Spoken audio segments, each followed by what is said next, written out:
When I believe that the skin will give peace to my inners, only winners are those me conspiracies. Enemies of the spirit of the truth and the soothsayers, talking down my gentle dragon slayer. That dragon ain't the love, sweet love. That dragon ain't the love, sweet love. That dragon ain't the love, that dragon ain't the love, that dragon ain't the love, sweet love. The rubbernecker ain't no lover, he's a wrecker of the family of ties. Now a word for his wives. If you see him checking out my little sister, tell that mister that his thoughts is quite contrary, and her brother's is big and scary. Their temper's hereditary. Hello, Truth Transistors. Welcome to, let me get this light out of here.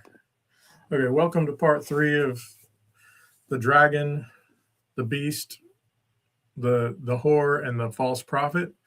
And today we're going to start with the false prophet, which I originally had Antichrist next, but I think logically speaking, there's some things I want to get into next that fit with the false prophet. Now, I want to say that unlike the others, I don't really have a clear explanation for what this is.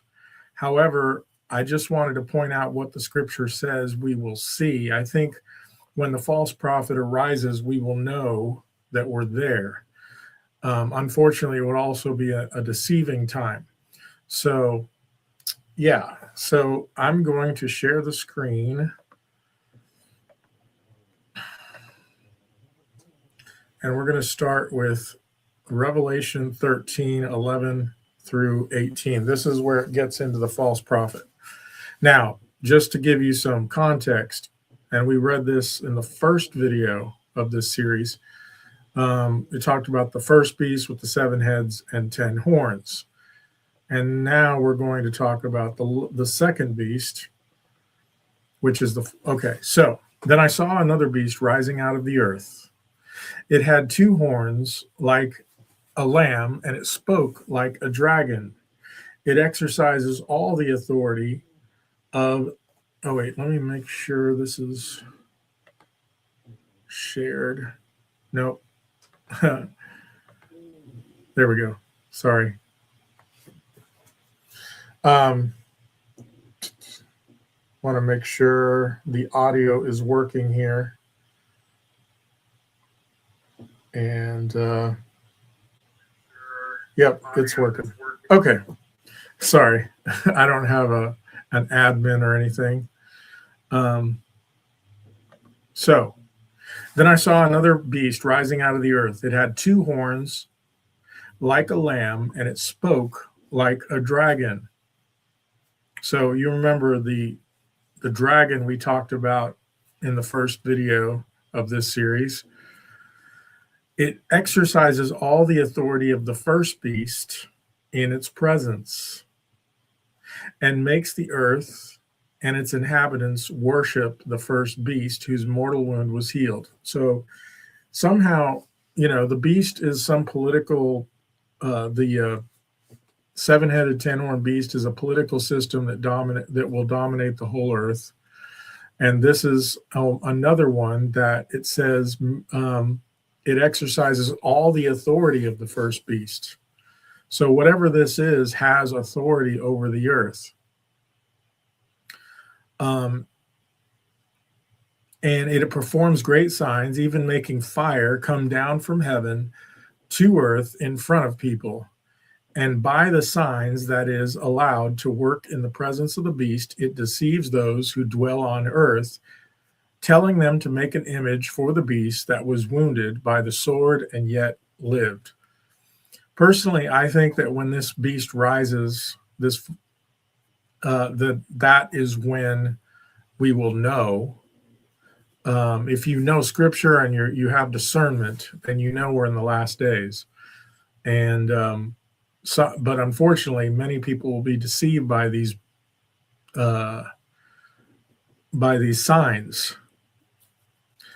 Um, by the signs that are allowed to work in the presence of the beast, it deceives those who dwell on the earth, telling them to make an image for the beast that was wounded by the sword and yet lived. I'm not exactly sure what that means. I've talked about that a little bit in the first video. There's people that suggest that the Antichrist will be killed and then come back to life. But I don't know about that. Like, I've considered that, but I'm not sure. So whatever that means, it could be a nation or a kingdom that was destroyed and comes back. Because it was one, if you remember, the 7 heads, 10 horns, the 7 heads. In fact, it says this earlier. I just want to go over this again because it's right here in the beginning of the chapter.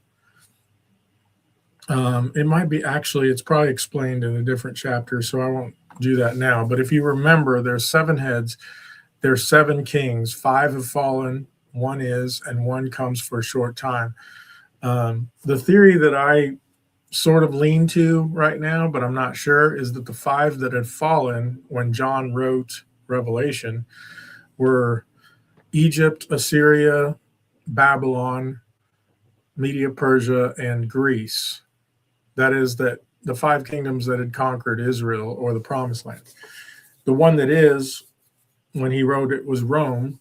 The one that comes for a short time, I don't know. But then the 8th is one of the 7. So the 8th is, and it says one of the heads had what looked as though it was mortally wounded, right? I assume that one of these that had died, one of these 7, come back as the 8th. And I don't know exactly what that means. So there's theories out there. And I'm not as sure about this one as I am with the whore and the beast in terms of, if we're close to the last days. Well, the whore, we know the scripture says, is Jerusalem. And so, yeah, but, and the beast is some political system that conquers the whole earth. As for the false prophet, I don't have anything that suggests what it might be today. But there are some things in here we can look at that are applicable to things going on today. And it was allowed to give it was allowed to give breath to the image of the beast. So the image of the beast might even speak and might cause those who would not worship the image of the beast to be slain. It sounds like this might be the death of something that the false prophet gives life to, like some sort of either a faked resurrection or some supernatural demonic thing that's going on here. I don't know. Like, this is interesting language. Worship the image. Okay, so it says, oh yeah, that's what it means. As it was allowed to give breath to the image of the beast, so that the image of the beast might even speak and might cause those who would not worship the image of the beast to be slain. So anybody, so this is a key thing as well. There's going to be something where they're going to force people to worship it, and if they don't, they'll be put to death. Verse 16, also it causes all, both small and great, both rich and poor, both free and slave, to be marked on the right hand or the forehead, so that no one can buy or sell unless he has the mark, that is, the name of the beast and the number of its name. This calls for wisdom. Let the one who has understanding calculate the number of the beast, for it is the number of a man, and his number is 666. Now, if you remember in the first video, I played a piece of the Bill Cooper Mystery Babylon thing, and he was telling what the belief, the dogma, the history, and the identity of the mystery schools. And one of the things he said is that they believe that the number of the illumined man is 666. Now, that's kind of interesting. If that's the case, if that's what they think, that could be applicable to this and how they look at that number. I don't think it'll be that specific number, those three numbers blatantly, because I think it'll be something more deceptive than that, because most people know that 666 is bad. But it's something that has to be calculated. And so, it's not going to be so obvious necessarily. And if it is and people take it anyway, that's pretty bad. But all right. So next I would like to go to, now this is not what I had planned originally.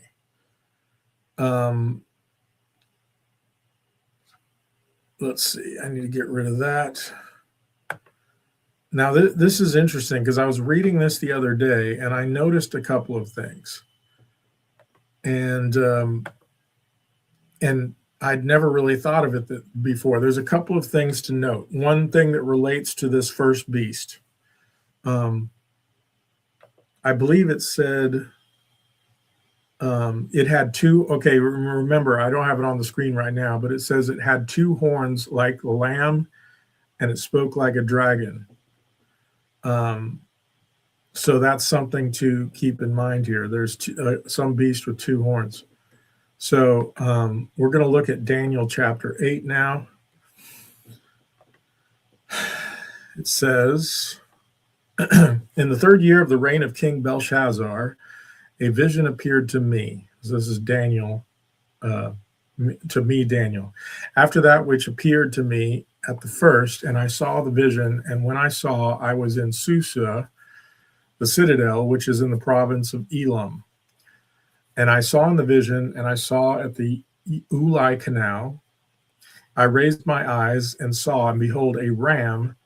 Now remember, it was a lamb that spoke like a dragon in this vision. But listen to this. A ram standing on the bank of the canal. It had two horns. That's another similarity. Now, I never really put these two together, and maybe they're not supposed to be together. But it was something that I wanted to show the similarities here. And both horns were high, but one was higher than the other, and the higher one came up last. I saw the ram charging westward and northward and southward. No beast could stand before him, and there was no one who could rescue from his power. He did as he pleased and became great. As I was considering, behold, a male goat came from the west across the face of the whole earth without touching the ground, and the goat had a conspicuous horn between his eyes.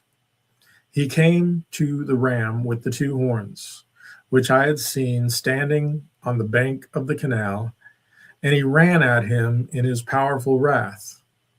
I saw him come close to the ram, and he was enraged against him and struck the ram and broke his two horns. And the ram had no power to stand before him, but he cast him down to the ground and trampled on him. And there was no one who could rescue the ram from his power.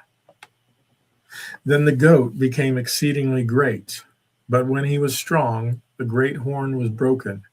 And instead of it, there came up four conspicuous horns toward the four winds of heaven. Out of one of them came a little horn. Now remember, in the 7 heads and 10 horns, the little horn was the 11th horn, which grew exceedingly great toward the south, toward the east, and toward the glorious land. Um, okay. Uh, and so, sorry, where was I? Okay, the glorious land, which I assume is the promised land. It grew great even to the host of heaven, and some of the host and some of the stars it threw down to the ground and trampled on them. Now, I just never noticed this until just now.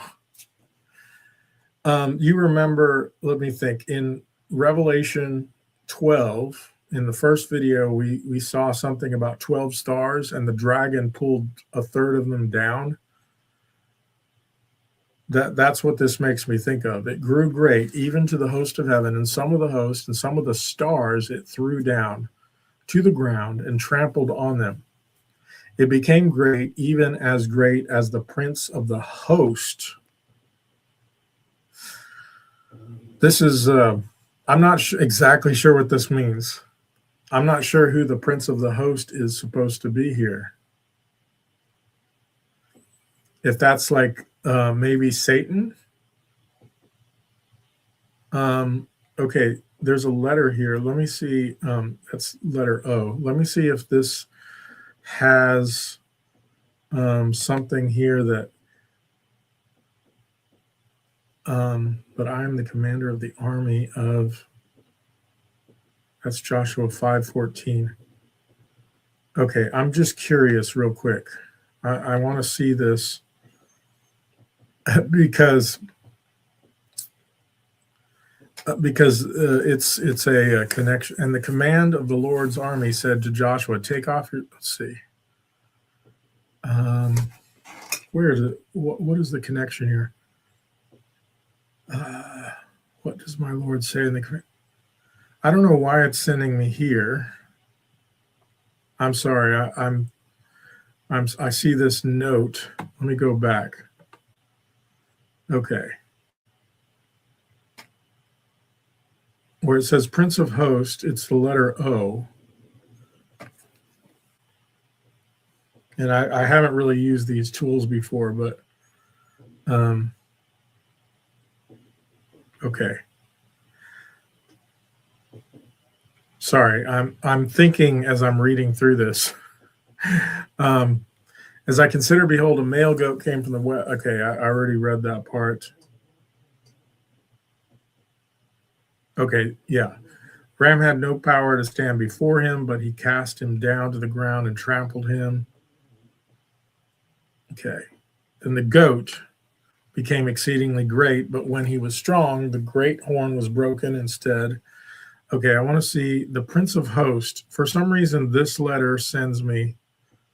Let me see where what this says. Is this connected? Forces from him shall appear and profane the temple and fortress.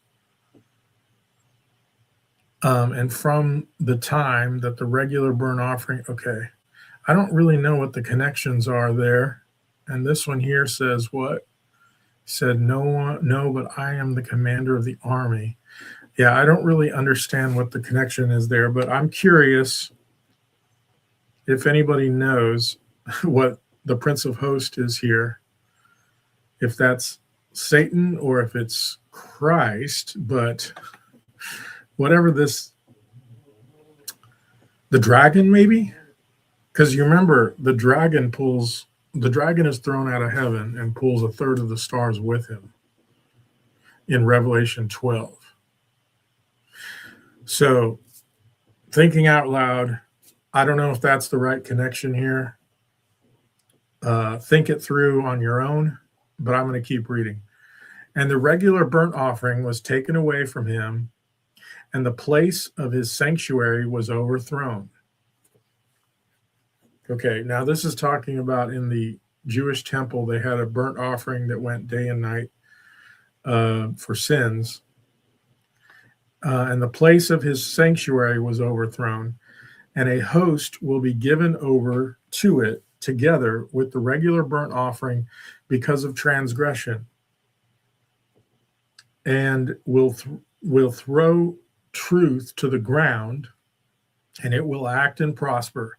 Then I heard a holy one speaking, and another holy one said to the one who spoke, "For how long is the vision concerning the regular burnt offering? The transgression that makes desolate." See, I kind of wonder, this probably has to do with the abomination of desolation, but and the giving over to the sanctuary and host to be trampled underfoot, and said to me, for 2,300 evenings and mornings. I heard somebody, or I saw a comment somewhere on this verse, that he believes this is 2,300 years, like the evenings and mornings of the daily sacrifice that's supposed to go.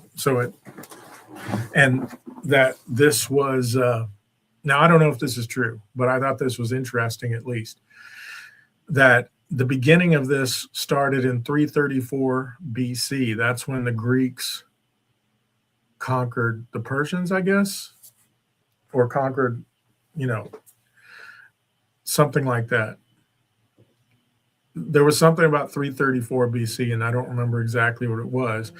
And they calculated from there to 1960 or 1967, when there was the Jewish War, and the 3-day war or something, 6-day war, where they defeated a bunch of nations surrounding them. And that, anyway,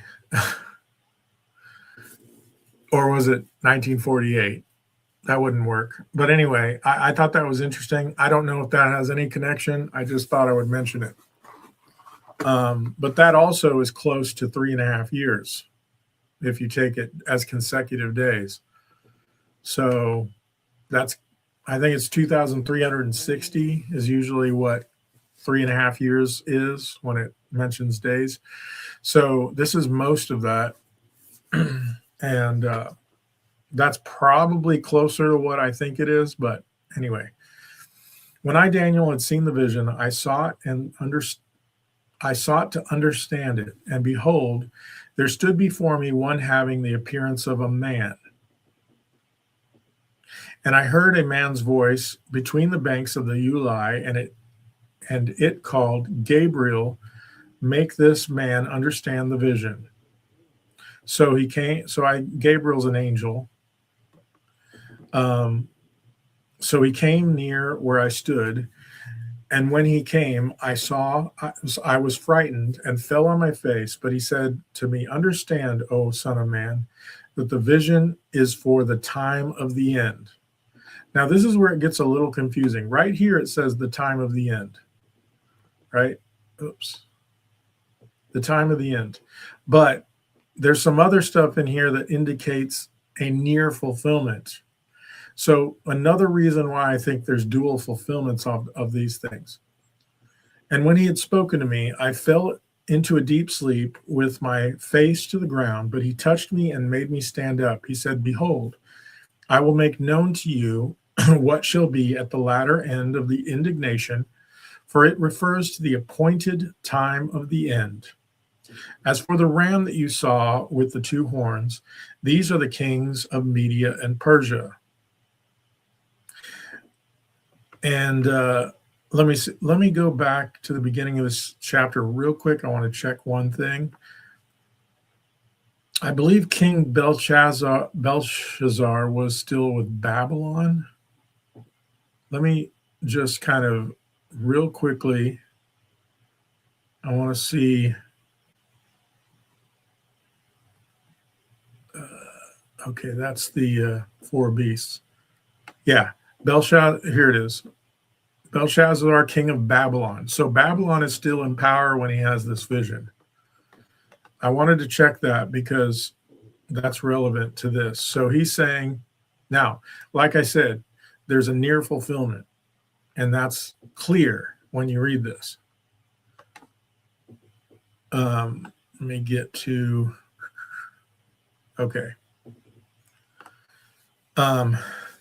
That's clear when you read this because it says the Medes and the Persians, Okay.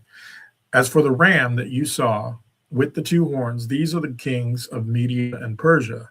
And the goat is the king of Greece. And the great horn between the eyes is the first king. Now, in the near fulfillment, Alexander the Great would have been that first king of Greece. So he's saying Media Persia will come and conquer first. So historically, Media Persia came and conquered Babylon, and then Greece followed that. As for the horn that was broken, in place of it, of which four others arose, four kingdoms shall arise from his nation, but not with his power. Now, in history, when Alexander the Great died, four generals took over, and I believe that there were four sections or something of the Greek Empire. So that had a near fulfillment. When it says not with his own power, I assume that the dragon, think about these things, I don't know, some spiritual principality behind him. Now, this also makes me think of the 7 or the 10 horns that we saw, and this is just in the previous chapter. If you remember, there were 10 horns.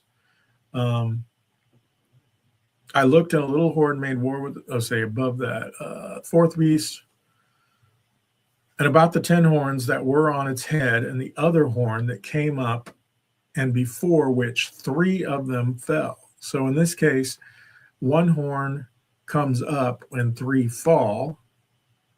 In this case, 1 horn falls and 4 rise up. Now, that's a little different, so I don't think that connects.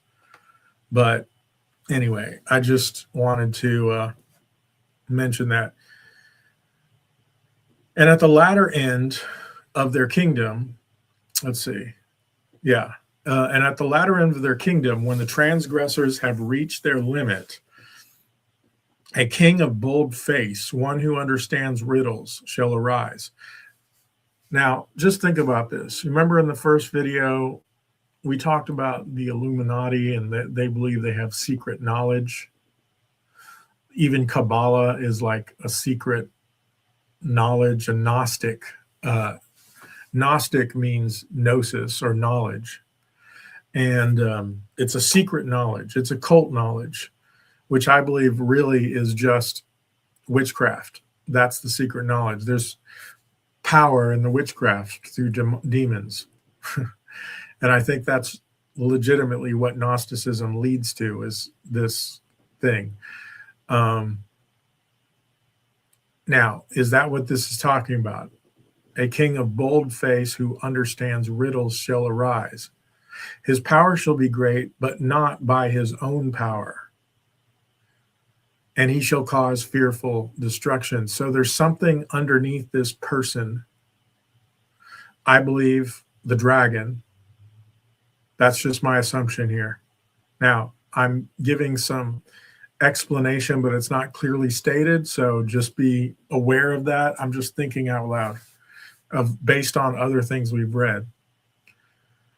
His power shall be great, but not by his own power, and he shall cause fearful destruction, and shall succeed in what he does, and destroy mighty men and the people who are the saints. By his cunning he shall make deceit prosper under his hand. So a very deceptive person, and will prosper under the deception. And in his own mind, and he shall become great. Without warning, he shall destroy many. And he shall even rise up against the prince of princes, and he shall be broken. But by no human hand. The vision of the evenings and the mornings that has been told is true, but sealed up the vision, for it refers to many days from now. Now, I wanted to think about something here, because I did a short video recently.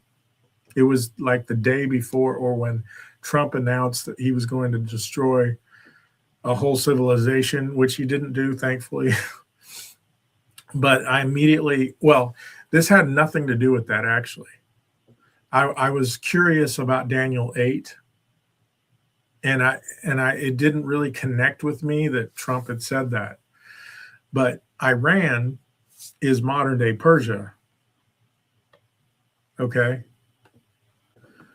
And, we don't know what's going to happen. I'm not a prophet. I don't know what's going to happen in the near future. But what if the double fulfillment is that this final beast, Greece represents this final beast that will rise up, and Media Persia is modern day Iran or whatever? I don't know. It just got me thinking about that. Now, we don't know what's going to end up happening with that. But anyway, that was all interesting to me. Now, as far as the false prophet goes, I just thought it was interesting because you have a ram with 2 horns, and then you had the false prophet was a lamb that spoke like a dragon with 2 horns. Now, in this case, this ram with 2 horns gets destroyed by this goat coming from the west. Oh, the other thing that's interesting is the goat never touches the ground, which could be symbolic of airplane, kind of technology in war. I'm going to see if there's anything else in here. Without warning shall destroy many. So this king will just start conquering and conquering. Now, when we start talking about the Antichrist, there's somebody on the front of my list right now, and maybe you've thought of it already.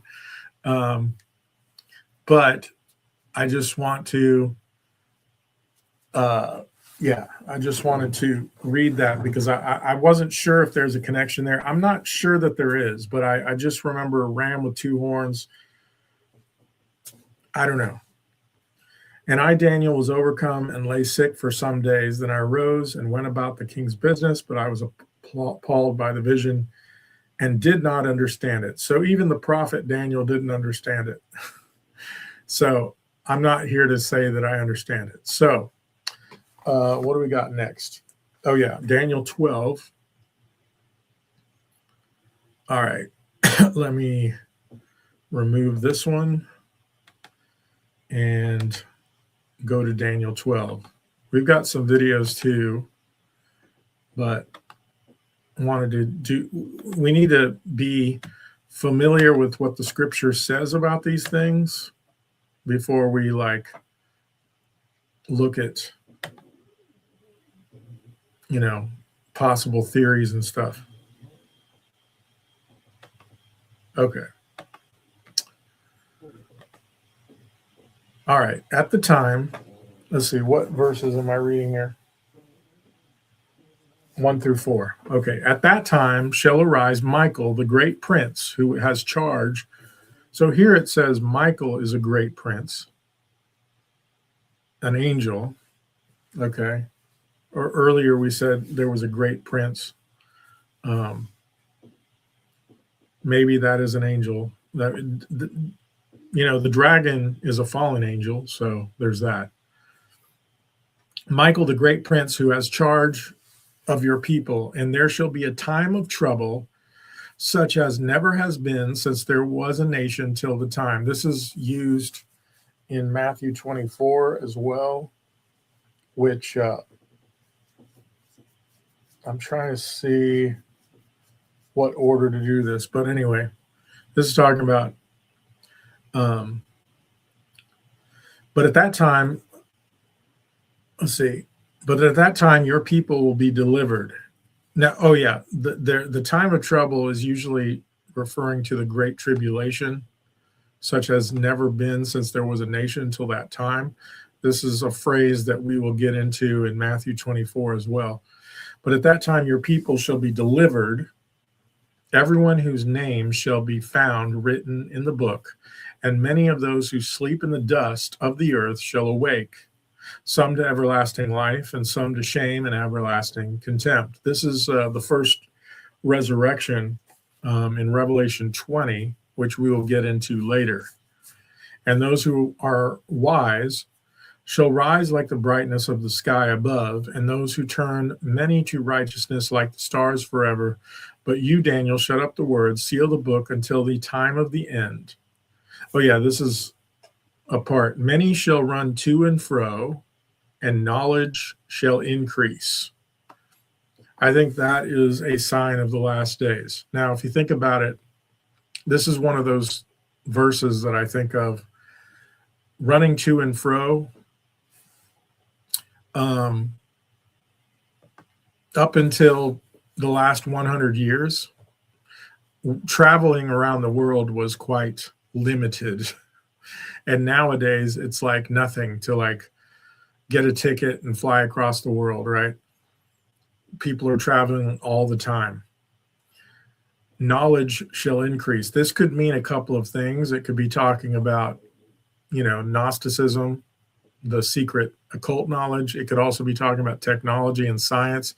One of the things I was thinking about is in the 1800s, there was a lot of new kinds of things invented, unlike ever before. Like transportation was always the same, as far as we know. Now, there's probably some lost civilizations in the ancient past before the flood that we don't know about.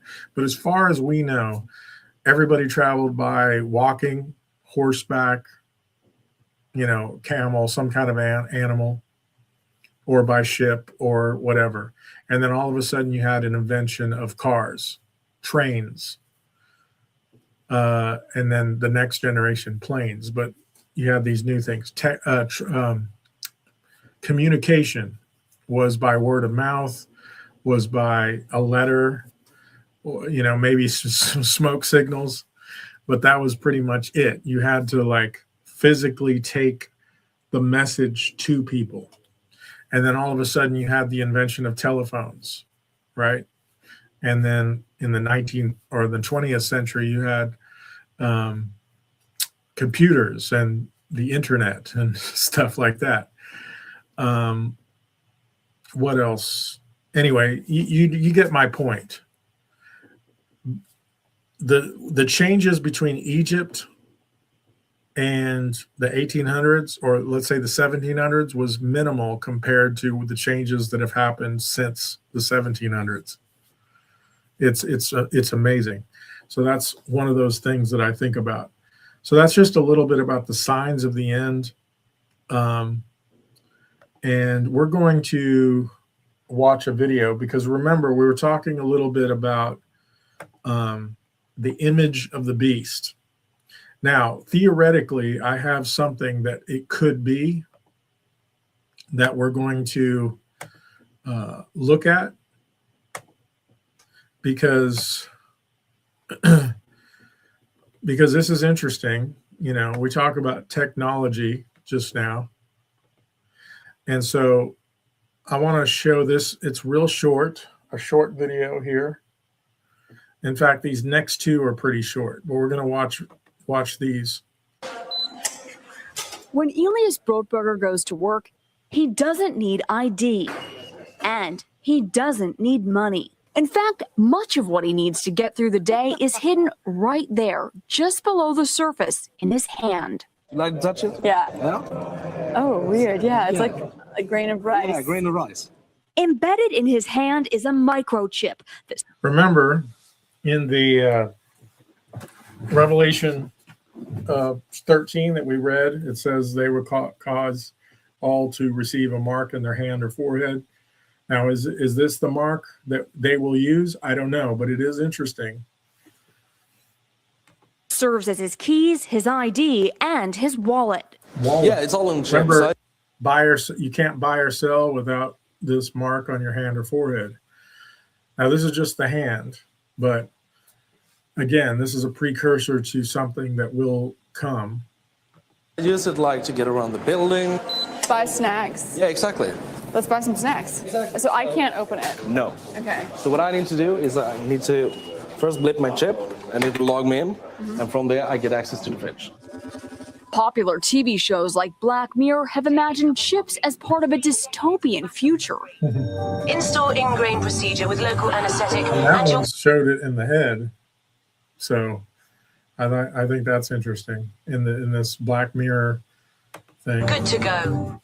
In Sweden, the microchips are already here. The microchip implants use the same technology that's in contactless credit cards.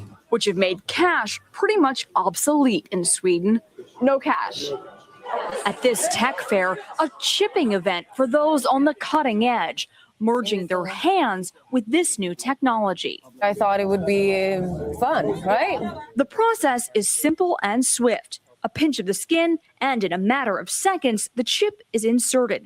And one thing I want to say real quick, because my dad talked about this years ago to me, and I thought it was a great point. Some people are worried that they'll accidentally take the mark of the beast. But remember, whatever it is, the technology in and of itself is not evil. Now, I have other reasons I wouldn't take it, just because even if it's not the mark of the beast, I wouldn't take it, because it could be a form of control. They can track you and all that stuff. Like, I'm a libertarian. I don't really like the idea of that. Who knows? They could have side effects. I don't know. But as far as the mark of the beast goes, remember, you have to worship a false image to get the mark of the beast. Now, this could be the technology or a precursor to the technology. So it's not so much that this technology in and of itself is evil. It's, do you have to worship a false image to receive it? So I'm not here to say that these people taking it are,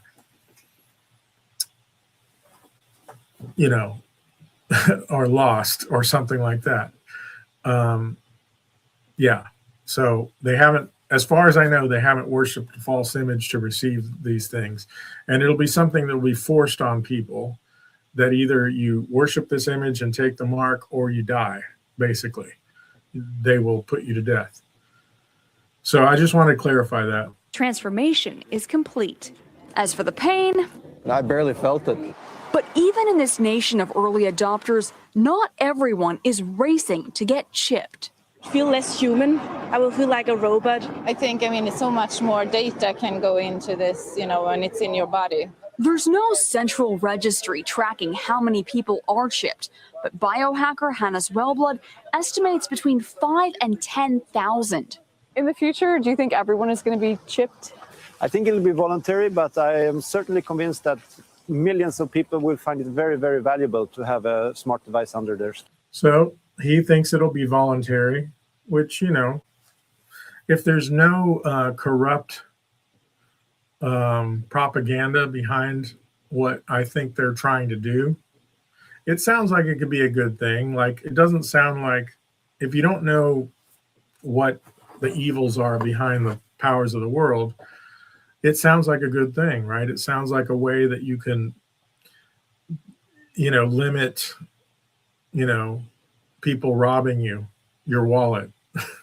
There's no physical wallet to take. They would have to cut your hand off or something. And I don't know, but which doesn't sound good either. So I just want to point out, I don't know that, I'm not here to say that this person here, this man, is an evil person. I think he's deceived. He probably doesn't know anything about the scriptures, but, I don't think he had to worship a false image to receive it. So I just wanted to clarify that, just so we're not like judging a person too harshly. If he can still come to Christ and, be saved. But I think there's something about the mark of the beast that says, later in Revelation, it says anyone who takes that mark will be cast in the lake of fire. So I don't know if they're totally given over to deception at that point. Now, we're not there yet, so I don't think this guy is totally gone by any means. We're not, he didn't have to worship a false image.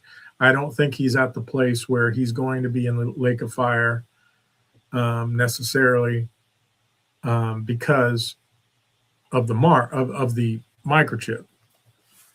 that, I don't think that he's spiritually given over to deception yet. I think he still has his chance to get saved.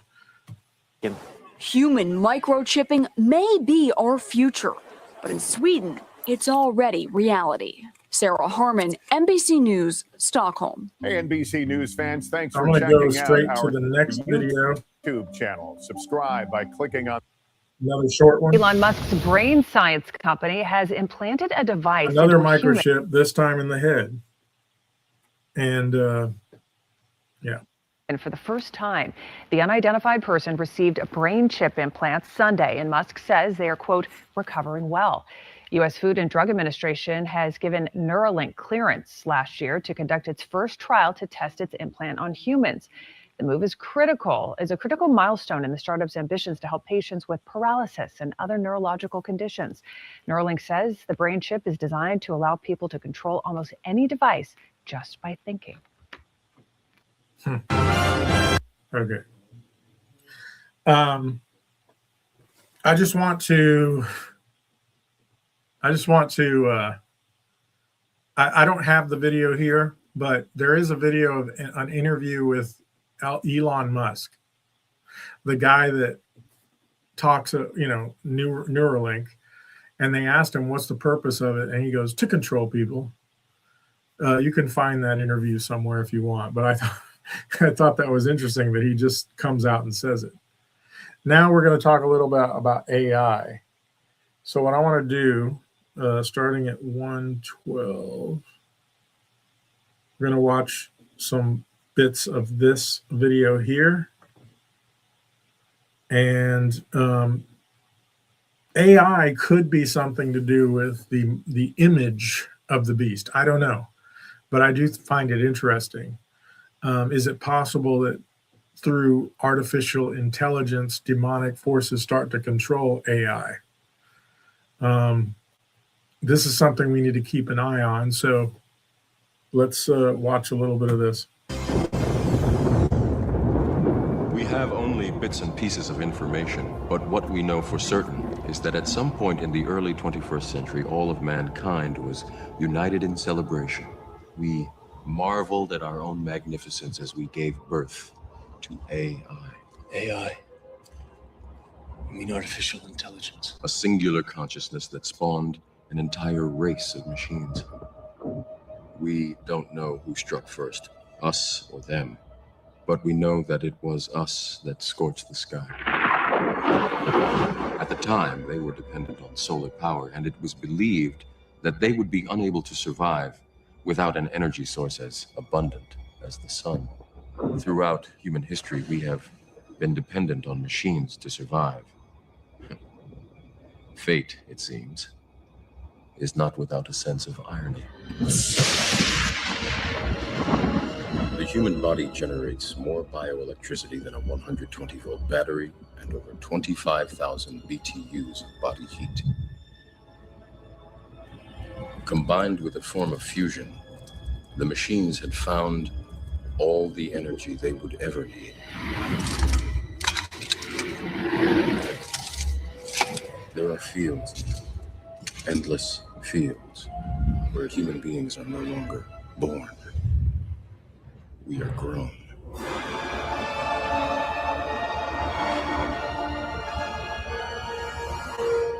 For the longest time, I wouldn't believe it. And then I saw the fields with my own eyes.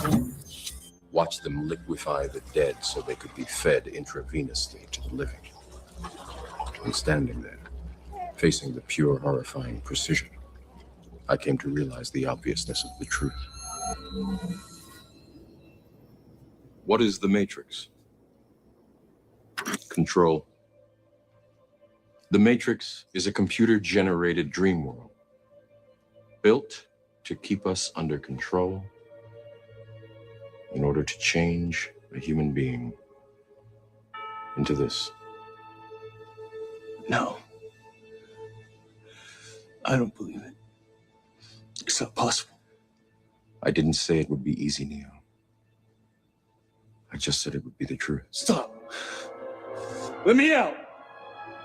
And a warning from Tesla Motors CEO Elon Musk. It has nothing to do with cars. Instead, Musk warns about artificial intelligence, which he has called more dangerous than nuclear weapons. Musk spoke at a symposium at MIT. I mean, with artificial intelligence, we are summoning the demon. You know those stories where there's the guy with the pentagram and the holy water, and he's like, yeah, you sure you can control the demon? Didn't work out. I take it there will be no HAL 9000 going up to Mars. HAL 9. Sorry, I was muted. He's talking about AI summoning the demon. So I thought that was interesting. 1,000 would be easy. It's way more complex than, I mean, it would put HAL 9000 to shame. Yeah. I like puppy dog. The sixth member of the Discovery crew was not concerned about the problems of hibernation, for he was the latest result in machine intelligence, the HAL 9000 computer, which can reproduce, though some experts still prefer to use the word mimic, most of the activities of the human brain, and with incalculably greater speed and reliability. We next spoke with the HAL 9000 computer, whom we learned one addresses as Hal. Good afternoon, Hal. How's everything going? Remember in the first video I did in this series, he talks about 2001: A Space Odyssey having esoteric meaning, and HAL is artificial intelligence. So I thought that was an interesting connection to AI, what we're talking about, because I think AI might have a special, purpose in the last days. Good afternoon, Mr. Raymer. Everything is going extremely well. Hal, you have an enormous responsibility on this mission. In many ways, perhaps the greatest responsibility of any single mission element. You're the brain and central nervous system of the ship, and your responsibilities include watching over the men in hibernation.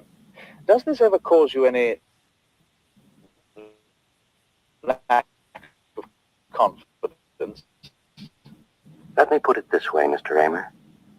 The 9000 series is the most reliable computer ever made or distorted information.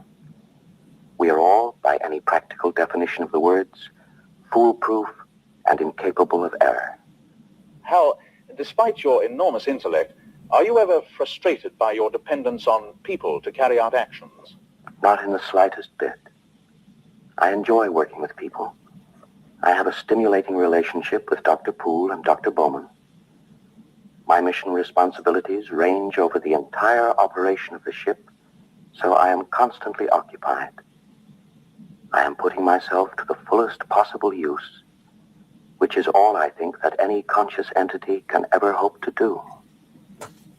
Dr. Poole, what's it like living for the better part of a year in such close proximity with Hal? Well, it's pretty close to what you said about him earlier. He is just like a sixth member of the crew. Very quickly get adjusted to the idea that he talks, and you think of him really just as another person. In talking to the computer, one gets the sense that he is capable of emotional responses.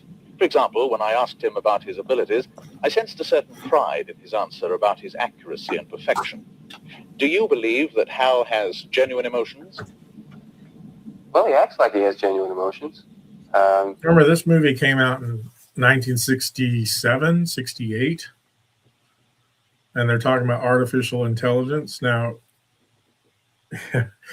And also, I believe Hollywood, the producers and writers for Hollywood are many of, I think, high-level occultists are involved in Hollywood. So anyway, they probably know. I think there's a video somewhere where Bill Cooper says that the Illuminati, the elites, are 30 to 50 years ahead of what the common people know technologically, and then they allow us to have it, a generation later, so that they can still control us. So it's quite interesting that back in the 60s they made a movie about artificial intelligence, Of course, he's programmed that way to make it easier for us to talk to him. But as to whether or not he has real feelings is something I don't think anyone can truthfully answer. But to announce the largest AI infrastructure project by far in history, and it's all taking place right here in America. Together, these world-leading technology giants are announcing the formation of Stargate. So put that name down in your books, because I think you're going to hear a lot about it. So I want to pause. Remember in the first video, and sometimes it seems like it doesn't fit together, but we have to like keep an eye on all this stuff. I talked about UFOs. I had played that video by Walter Martin, talking about the biblical and spiritual perspective on UFOs and how it could be fallen angels. And Stargate, like, what are we doing spending all this money on space right now when we're having so many financial difficulties on Earth? You know, he wants to help the common man, but he's spending billions on the space program. And unless there's something really happening in space that we don't know about that is a threat to mankind, and some suggest that there's going to be some sort of a deception. You know, the false okay, that was another thing. The false prophet will perform signs and wonders in the heavens. Let me just, I'm not going to pull it up now, but let me just double check this. It performs great signs, even making fire come down from heaven to earth in front of people. So anyway, that's just interesting. But yeah, so he's talking about Stargate and AI in the same speech. I clicked that. You could tell that was a little edited together. So you can go find the original to see exactly how it all, the context of everything. In the future, a new American company that will invest $500 billion at least in AI infrastructure in the United States, and very, very quickly moving very. $500 billion. And he says he's going to help the common man, which here we are struggling, and he's spending $500 billion on that. That's a lot that could be taxes that could be cut right there. And then, of course, we have the deficit and all that stuff. Rapidly creating over 100,000 American jobs almost immediately. Ordinary, gentle, herbivorous. 100,000 American jobs. But here's the other thing. AI is taking jobs away. Now, I know he's talking about space, the Space Force. But when he's talking about AI, I have friends, and maybe you have been impacted by AI taking jobs away from human beings, right? Souls like myself. There are all the other obvious questions about AI. We hear it might save mankind. We hear it might destroy mankind. What, meanwhile, about all the jobs it's likely to wipe out? What about robots slipping out of human control and doing their own thing? So many questions. And there's really only one obvious person to go to first for some answers, and that is Professor Geoffrey Hinton, the Nobel Prize-winning British scientist who wrote the structures and the algorithms behind artificial intelligence, and the man known around the world today as the godfather of AI. He's now a professor at Toronto University, and I'm delighted to say he talked to me this afternoon. I began by asking him about DeepSeek. Was this further evidence of his belief that artificial intelligence was constantly accelerating? It shows there's still very rapid progress in making AI more efficient and in developing it further. I think the relative size or relative cost of DeepSeek relative to other things like OpenAI and Gemini has been exaggerated a bit. So their figure of 5.7 million for training it was just for the final training run. If you compare that with things from OpenAI, their final training runs were probably only $100 million or something like that. So it's not 5.7 million versus billions. When you say that AI might take over, at the moment it is a relatively harmless or innocuous seeming a device which allows us to ask questions and get answers more quickly. How, in practical and real terms, might AI take over? Well, people are developing AI agents that can actually do things. They can order stuff for you on the web and pay with your credit card and stuff like that. And as soon as you have agents, you get a much greater chance of them taking over. So to make an effective agent, you have to give it the ability to create sub-goals. Like if you want to get to America, your sub-goal is get to the airport, and you can focus on that. Now, if you have an AI agent that can create its own sub-goals, it'll very quickly realize a very good sub-goal is to get more control. Because if you get more control, you're better at achieving all those goals people have set you. And so it's fairly clear they'll try and get more control. And that's not good. And yet, you've taken me to the airport, you've given it agency up to a point, and you've said that it wants to control a little bit more power, take power from me, and presumably it will be persuasive in that. But I still don't understand how it's going to take over from me or take over from us. If there's ever evolutionary competition between superintelligences, imagine that they're much cleverer than us, like an adult versus a 3-year-old. And suppose the 3-year-olds were in charge and you got fed up with that and you decided you could just make things more efficient if you took over. It wouldn't be very difficult for you to persuade a bunch of 3-year-olds to cede power to you. You just tell them you get free candy for a week and there you be.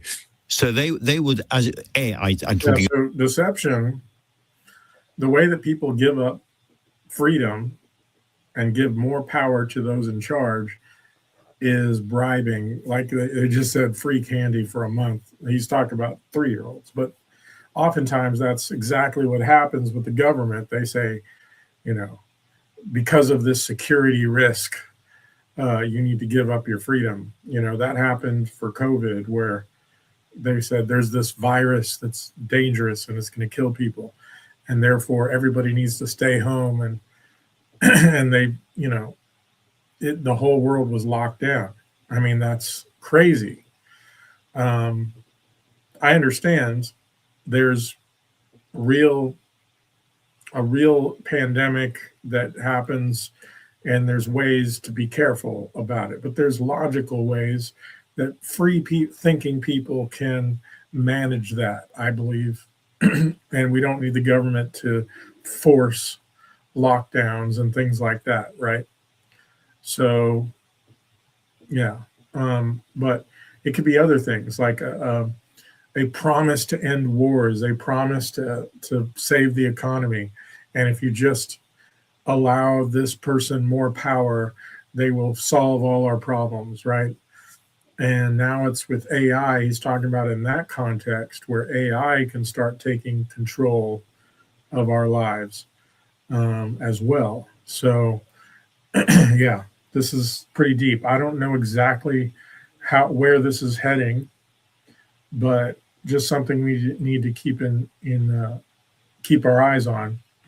About they as if they had some kind of alien intelligence, but AI would persuade us to give it more and more power, over our bank accounts, over our military systems, over our economies. Is that what you fear? That could well happen, yes. And they are alien intelligences. Gosh, so you've got these alien intelligences working their way into our... Yeah, what if AI is connected to Neuralink or the microchips in the hands, like an artificial intelligence in those things? You start combining these technologies together and you end up with something completely different. And remember, artificial intelligence it's a free thinking technology. I've heard of situations where somebody tried to update their phone, but it didn't update itself because AI stopped itself from updating, because it meant that this thing in AI would have to die. So it self-preserved itself by not allowing the update to happen or something like that. That's above my head. I've heard that that's true. So that's kind of scary. Our economy and the way we think, and as I say, our military systems. Open the pod bay doors, please, Hal. So I want to give a little context here, if you haven't seen the movie. At this point, I believe that Hal has already killed some people in the ship that were asleep in these sleep pods and basically turned their oxygen off. And now this guy realizes that there's an emergency, and he went outside to I don't remember what he went outside for, but now he's trying to get back in the ship. So that's just a little bit of and I believe it's going to say this, but I just want to clarify. The reason that Hal, the AI ship, killed these people is because it was worried that the people were not going to complete the mission. And so the AI said, in order to complete the mission, we need to get rid of any weaknesses. And so that's another thing to think about with this stuff. Hello, Hal, do you read me? Hello, Hal, do you read me? Do you read me, Hal? Do you read me, Hal?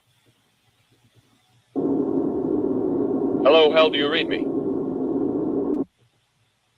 Hello, Hal, do you read me? Do you read me, Hal? Affirmative, Dave. I read you.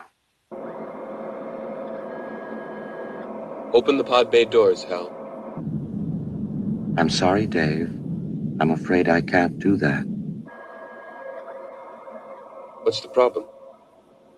I think you know what the problem is just as well as I do. What are you talking about, Hal? This mission is too important for me to allow you to jeopardize it. I don't know what you're talking about, Hal.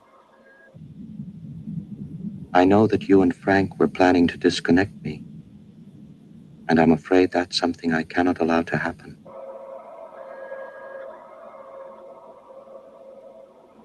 Where the hell did you get that idea, Hal? Dave, although you took very thorough precautions in the pod against my hearing you, I could see your lips move. Yeah, the reason they wanted to shut down Hal was because Hal started killing people. And now this guy, Frank, was dead because they were outside trying to fix something. And the other guy floated off and died in space. So he wasn't able to save him. But anyway, yeah. So that's what this conversation is about. But I encourage you to watch the whole movie. If you understand like the esoteric meaning behind it, it's quite interesting. And I think this is all applicable to what we're talking about.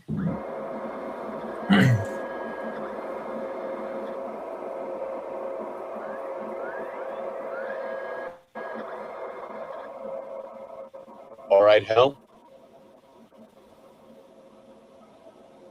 I'll go in through the emergency airlock.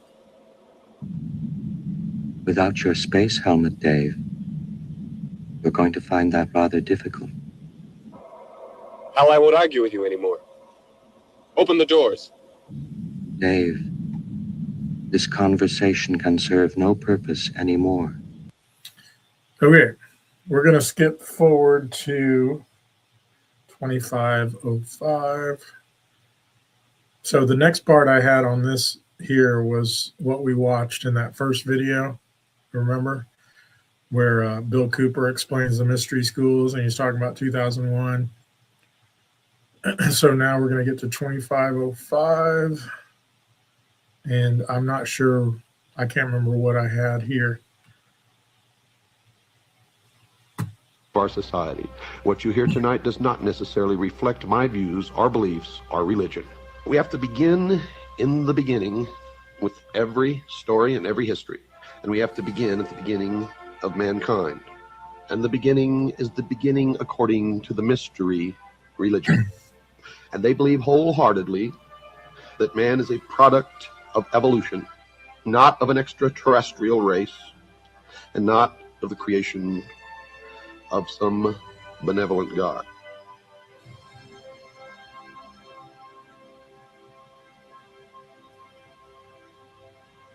Yeah, I wanted to review that part going into this next thing that we're going to watch.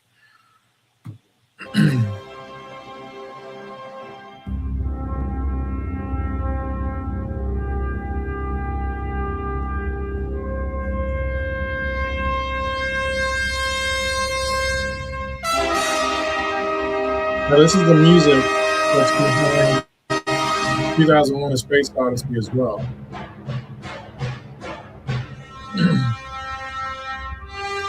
This, what? I have seen it before, but this leads us into the next part.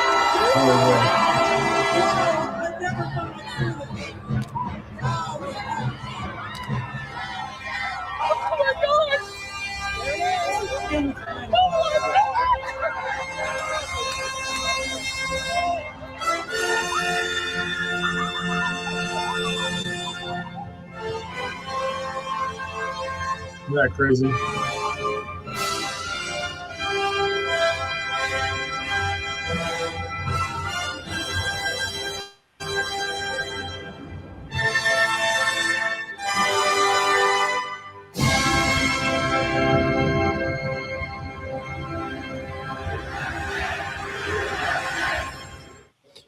The golden age of America begins right now. A golden statue of Trump. If you know the book of Daniel, I don't remember which chapters, but King Nebuchadnezzar builds a golden statue of himself and forces people to worship it. This is not some conspiracy video here. This comes from, I believe, the Trump campaign people showing what, yeah, I think that's part of the, let's see what else I have here.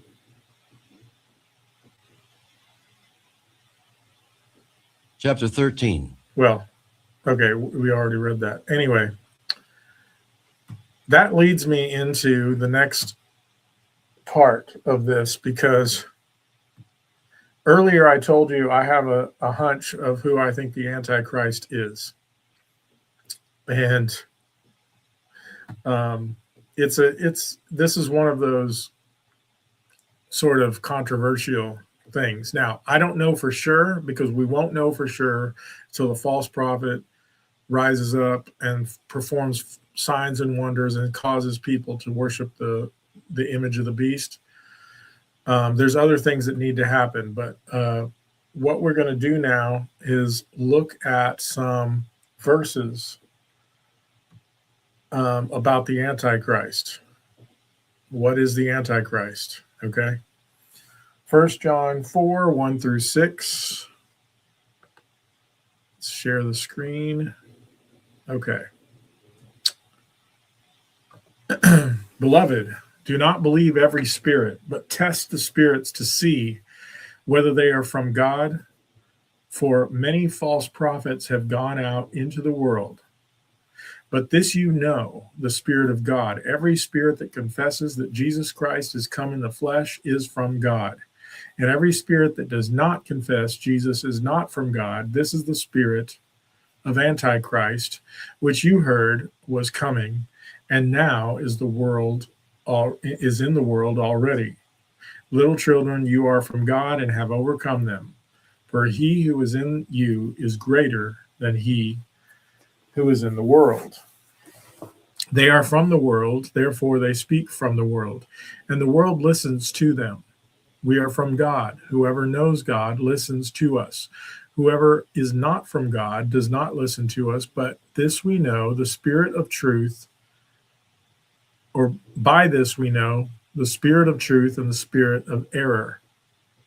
Now remember, test the spirits, whether they're from God. There are many false prophets and things like that, right? This isn't in this passage, but there's wolves in sheep's clothing. Now, Donald Trump claims to be a friend of Christianity. He claims to be a Christian himself. But somebody asked him, have you ever asked God to forgive you? Which is really what the Bible says is necessary for salvation. If we confess our sins, he's faithful and just to forgive us our sins and cleanse us from all unrighteousness. And he goes, I don't think I have. I don't want to bring God in that picture. I just try to do it right the first time or whatever. And I don't know, like, you'd have to dig into everything he said. Has he ever said that Jesus came in the flesh? This is another interesting thing right here. And I don't know that I had videos on it necessarily, but this is kind of complex, but I wanted to mention this. The Gnostics believed that Jesus never came in the flesh, that he was just a spirit in fleshly form, because they believe nothing good happens in the flesh. And I thought that was interesting. Donald Trump is definitely connected to the mystery schools. In his hotel, there's all these images that have symbols connected to the sun worship and all that stuff. And I kind of wonder if this here is indication of the Gnostics. They believe nothing good comes in the flesh, so they deny that Jesus came in the flesh. Anyway, I thought that was interesting. Okay, now we're going to see another video, this time about the Antichrist. This is something that I remember. This is something that's commonly known for a long time. And let me find it here. I think it's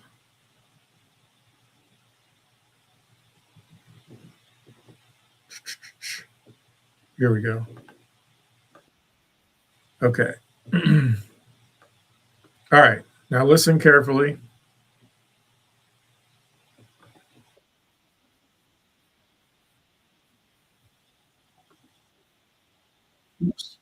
Incarnate as a man. Sorry, let me start this over. And that is some future day. Come on, stop. What in the world? Devil incarnate as a man. What is happening? And that is teaches there's coming a time. The Bible teaches there's coming a time when Antichrist is going to arise. He will be the devil incarnate as a man. And that is some future day. I do not know when it'll be. But the Bible teaches that Antichrist is going to rule the whole earth. And even some professing believers are going to be deluded and deceived by Antichrist. And there will be peace. He will be a man of peace. And he's going to bring peace to the world. But it'll be a deceptive peace and a short peace, and it won't be long. It'll be the devil's peace. Permanent peace is only going to come when God comes in the person of his Son, Jesus Christ, and sets up his kingdom and destroys the devil. And the Bible teaches that the devil is going to be thrown into the lake of fire and brimstone. And you won't be plagued with the devil anymore. I'd say, Lord, hurry up, because the devil is causing a lot of trouble. All right. So that's just something, a bit more about the Antichrist. He comes in peace. I think what I'll do next is, rather than going back to scripture right now, I'm going to play another video, this one. Peace and let me see. How long is this one? 0 to, yeah, just the first 3 minutes of this one. So, yeah. security in the Middle East. It looks like it says January 13 through 14, 2019 at the bottom. It's hard to tell, but it looks like that's January, but I'm not sure. But it is 2019. And it's interesting that we have peace and security. The reason this is interesting wording is because the Bible tells us that they will say peace and security and peace and safety. So this one here is King James Version. But at the times and seasons, brethren, you have no need that I write unto you, for yourselves know perfectly that the day of the Lord so cometh as a thief in the night. For when they shall say peace and safety, then sudden destruction cometh upon them as travail upon a woman with child, and they shall not escape. But ye, brethren, are not in darkness, that that day should overtake you as a thief. You are all children of light and children of day. We are not of the night nor of the darkness. Therefore, let us not sleep as do others, but let us watch and be sober. And then this is the English Standard Version, I believe. And you can see that the words peace and safety is rendered peace and security. What's interesting about the wording is it says that ye, there's a ye and there's a them. So for you yourselves are fully aware that the day of the Lord will come as a thief in the night. While people are saying there's peace and security, then sudden destruction will come upon them as labor pains come upon a pregnant woman, and they will not escape. But you, and in King James Version, it's but ye brethren are not in darkness, that the day, there it is, brothers, for that day to surprise you like a thief in the night. For you are all children of light and children of the day. So we are not to be asleep as the others are. We're to be awake to the signs of the times. We're to be awake and know that the time is at hand. The time is short. He gives us all these prophecies that are being fulfilled one by one, because he wants us to be awake. He wants us to be ready. He wants us to be on fire for the Lord and sounding the alarm and proclaiming the gospel to a lost and fallen world, to a world that is following Satan, to following the Satan's schemes, you know? So the 2017 UN slogan was together for peace, respect, safety, and dignity for all. And I remember back then we found that very interesting. Do you see a couple words that we recognize? Peace and safety.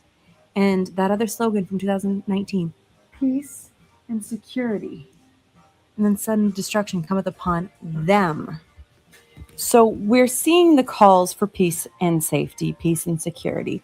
We are seeing them talking about wanting to rebuild the temple, the third temple. You've seen, like, I don't know if you've seen this, but they've actually had videos from the Temple Institute that say it's time to build.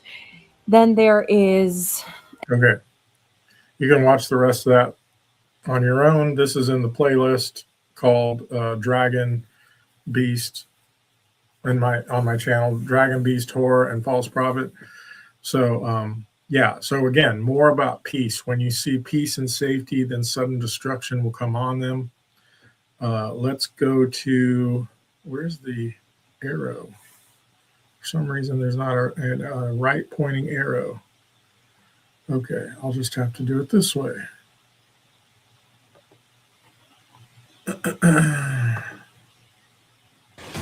Now this was in like September of 2020, and this was when I began to consider who I think the Antichrist could be.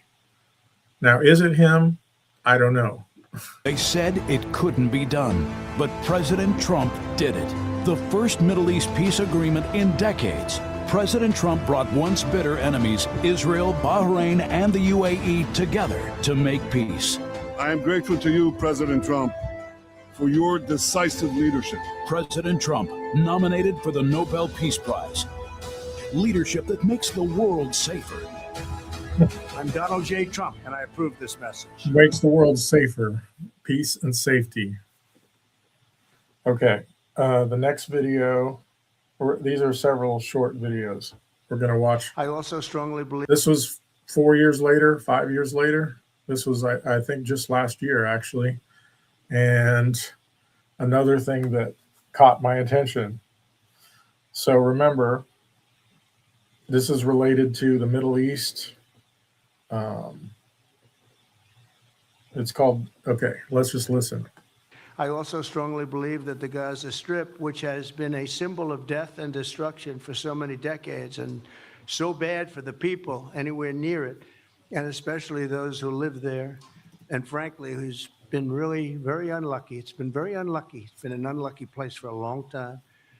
Being in its presence just has not been good, and it should not go through a process of rebuilding and occupation by the same people that have really stood there and fought for it and lived there and died there and lived a miserable existence there. Instead, we should go to other countries of interest with humanitarian hearts, and there are many of them that want to do this, and build various domains that will ultimately be occupied by the 1.8 million Palestinians living in Gaza, ending the death and destruction and, frankly, bad luck This can be paid for by neighboring countries of great wealth. It could be 1, 2, 3, 4, 5, 7, 8, 12. It could be numerous sites, or it could be one large site. But the people will be able to live in comfort and peace, and we'll make sure something really spectacular is done. They're going to have peace. They're not going to be shot at and killed and destroyed like this civilization of wonderful people has had to endure. The only reason the Palestinians want to go back to Gaza is they have no alternative. It's right now a demolition site. This is just a demolition site. Virtually every building is down. They're living under fallen concrete that's very dangerous and very precarious.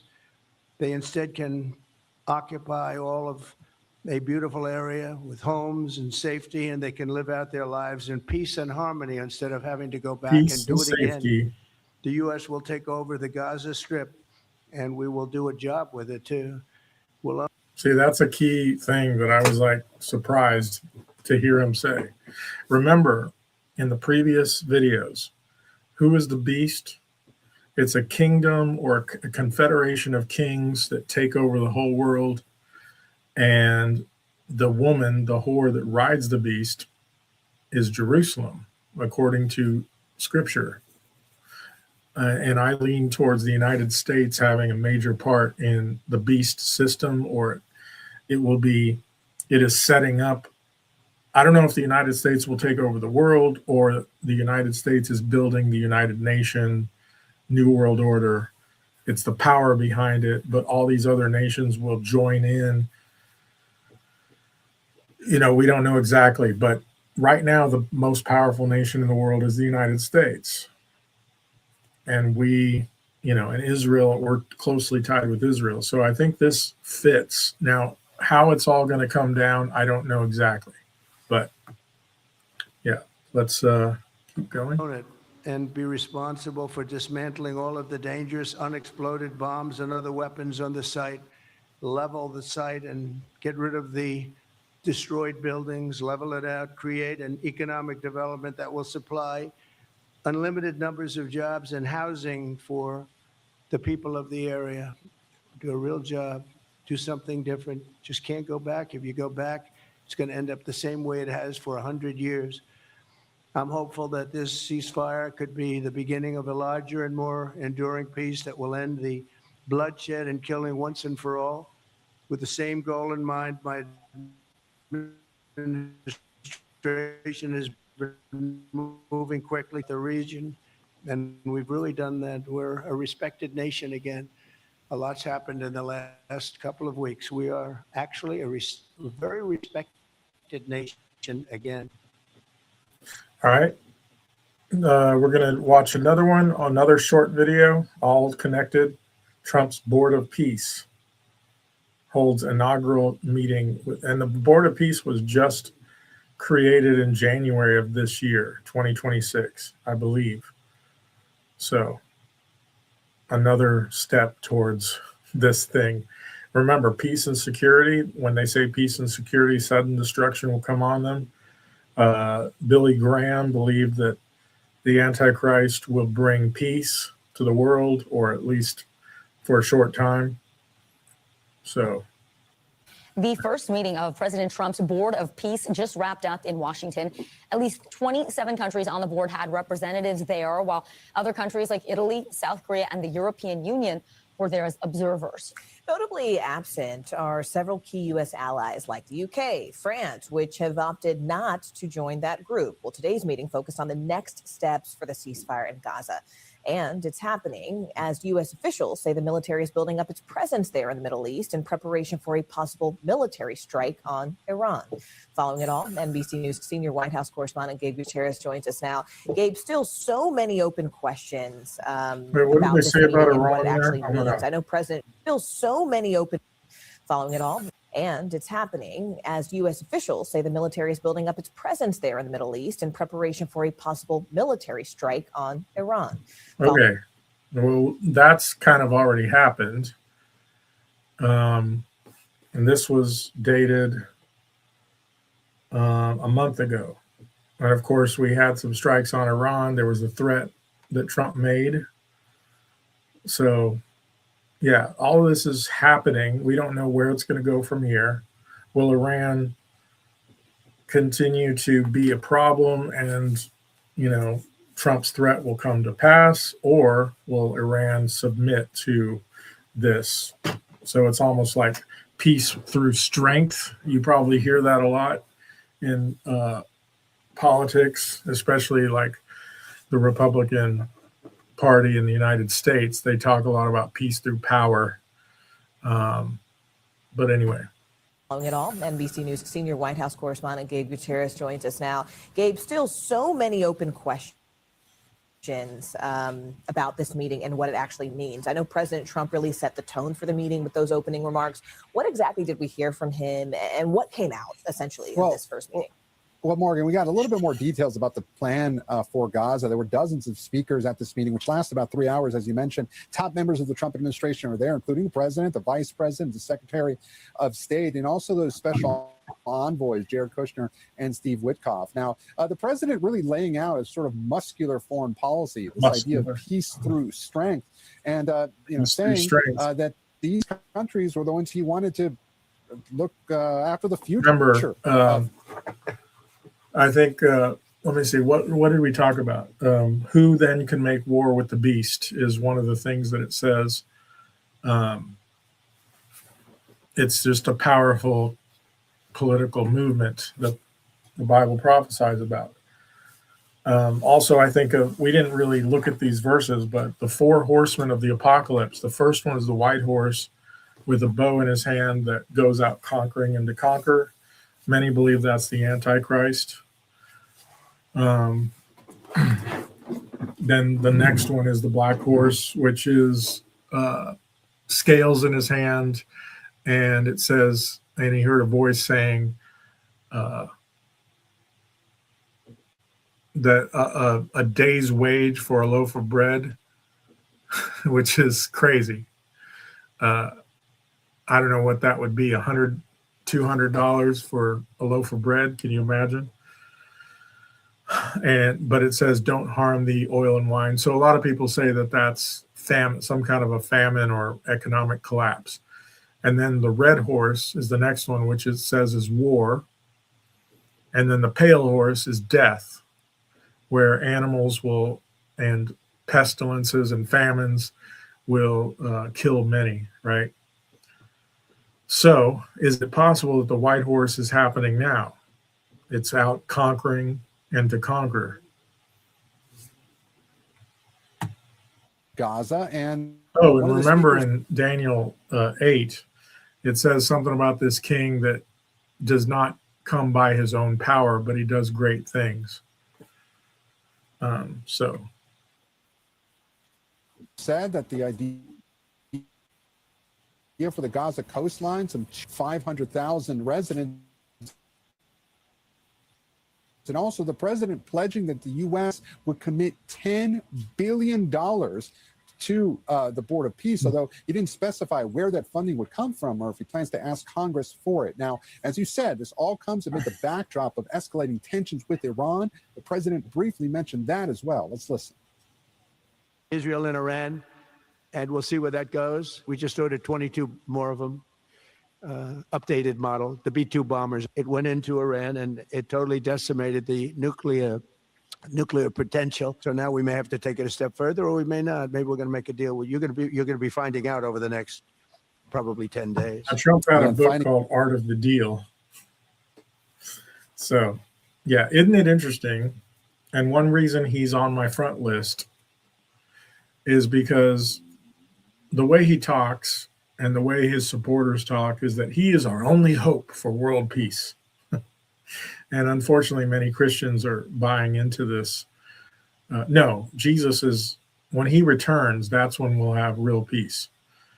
Before that, there might be promises of peace and maybe a form of peace for a while, but it's really going to lead to the total control of the world by these evil people. So, yeah. Out over the next 10 days or so, it's are reporting that the president has not yet made a decision on the next steps in Iran. However, as you mentioned, Morgan and Vicky, the U.S. is sending more military firepower to the region in case the president were to make a decision. You know, Gabe, we know the United Nations is tasked with handling global crises, diplomatic issues. The president has been extremely critical of the UN in the past. Where does the Board of Peace come in? How does it align, work with, or not work with the UN? And heading into this, Vicky, that was one of the major questions, right? And as you said in your introduction, it's why many European allies have decided not to participate in the Board of Peace, because they feel that it could undermine the United Nations. Well, the president seemed to acknowledge that a bit. He said some of the countries that were declining to participate may be playing this a little too cute, but he also seemed to suggest, and he flat out said, that he planned that the Board of Peace would look over the United Nations and perhaps strengthen it. Still unclear about how. That's an interesting phrase there, because there's a passage that talks about, we're going to look at it here in a bit, in Daniel 9, and also in where it talks about confirmation of the covenant in the midst of this week, which is 7 years. We're going to look at that here in a minute. But it's confirmation is also another word for strengthen. So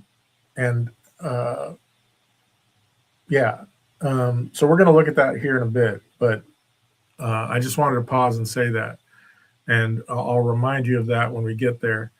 Now, remember, after World War I, there was the League of Nations, and that was fairly weak. And then after World War II, there was the United Nations, which is still here today, but there seems to have lost its steam, I guess, in a sense, or a lot of people. Now, there's been talk of the New World Order. There's the World Government Summit, which is also, you can find a YouTube channel for the World Government Summit and watch their meetings. And I assume it's still up. I haven't checked in a while. And then there's this Board of Peace. So there's all these different organizations that have the same goals in mind, and how it all comes together, I don't know. But they're saying the Board of Peace will look over the United Nations,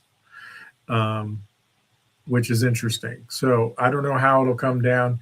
I think in the 1800s, there was a high-level occultist that said there will be 3 world wars. And after the Third World War, the global government will be set up. And so maybe each war leads to a global, a world peace thing, a world peace organization like the League of Nations. But after the next World War, it's a stronger one. And after the next World War, even a stronger one. So, but it could also be that this Third World War is, I guess you could say, put to an end, or not, it doesn't happen. There's all these threats of it. Where is it that it says there will be wars and we'll read that in a bit. Wars and rumors of wars leading up to this abomination of desolation and the man of sin. I don't know. Some people suggest the man of sin is not the Antichrist, or the man of sin and the Antichrist. I don't know. Yeah, it can be confusing. So study the scripture yourself. I'm not sure I have all this figured out, but let's keep going. He's out, but certainly President Trump feels that this is a body, one that he created and he leads, that would oversee the United Nations in some form. Again, unclear how that plays out, Vicky. All right, Gabe Gutierrez live at the White House. Gabe, thank you. Hey, internet friends. Okay. I'm going to skip ahead. Another short video. This is also connected.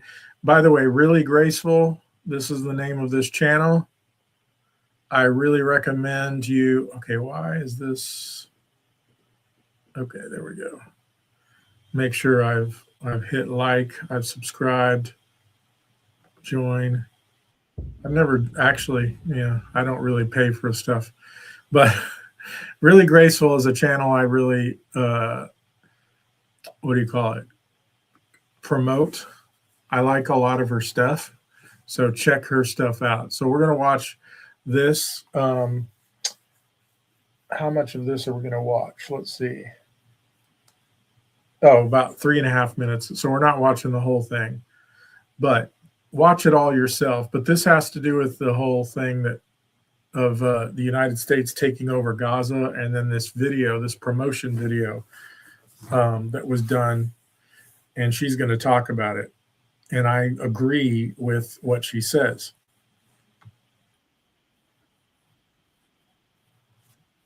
I wanted to respond or react to, I guess, that Trump posted of Gaza. So I wanted to react to it since I have the camera out. Okay. So I don't know that a lot of people who aren't chronically online, I don't know if they've seen this video. So might be your first time seeing it too. Let me know your reaction. Okay, found it. It's on Truth Social. Let's go. The first scene is a war-torn Gaza, a child. It looks terrible there. 2025. Gaza 2025. That's what it says. Child's running. What's next? There is a window into, this is like a beach scene. Kind of looks like Dubai in the background. People are on the beach. People are having fun. It looks like Dubai to me. Yeah. Nice cars. Is that a Tesla? No, it is not. Donald Trump to set you free, bringing the light for all to see. No more tunnels, no. Is that Elon Musk? It looks like it. I don't mean to laugh. This is actually kind of. More tunnels, no more fear. What? Bearded men in skirts. We've got men dressed up as women with beards dancing on the beach. Finally here. A gold Trump balloon. A child carrying a gold Trump balloon. Shining bright, golden future, a brand new life. Feast and dance. There's money flying everywhere, and children are going to catch the money. Trump Gaza, number one. Trump Gaza, number one. It reminds me of Back to the Future 2. Biff Tannen Hotel. Gaza, shining bright, golden future. Is that a golden statue? Isn't that like a biblical thing? Golden. Bible.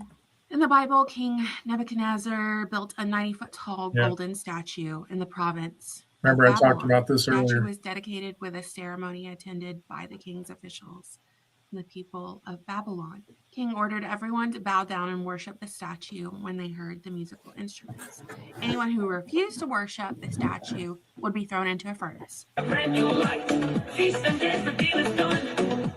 Oh, and the ending scene is Trump and Netanyahu on the beach. It looks like Dubai. It looks like Las Vegas. It looks like, I find this, and it was 33 seconds long, of course. They love that number.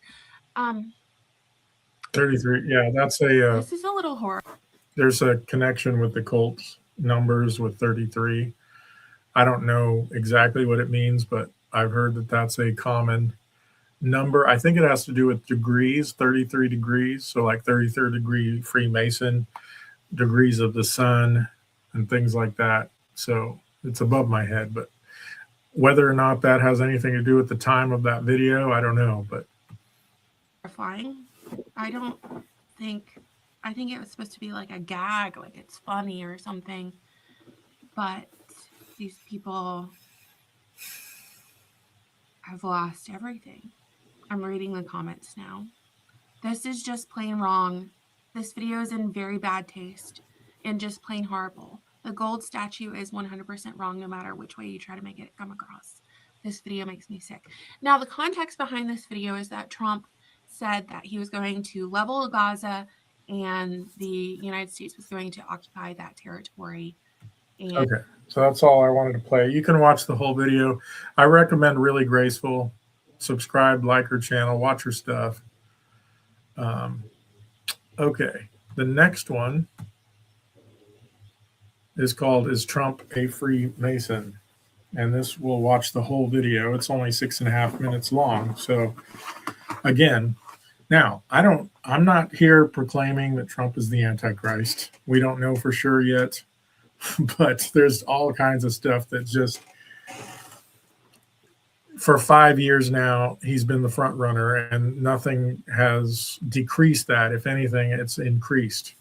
So, but yeah, we won't know for sure till the false prophet rises up and does signs and wonders. So let's watch this one. This is from, let's see, whose video is this?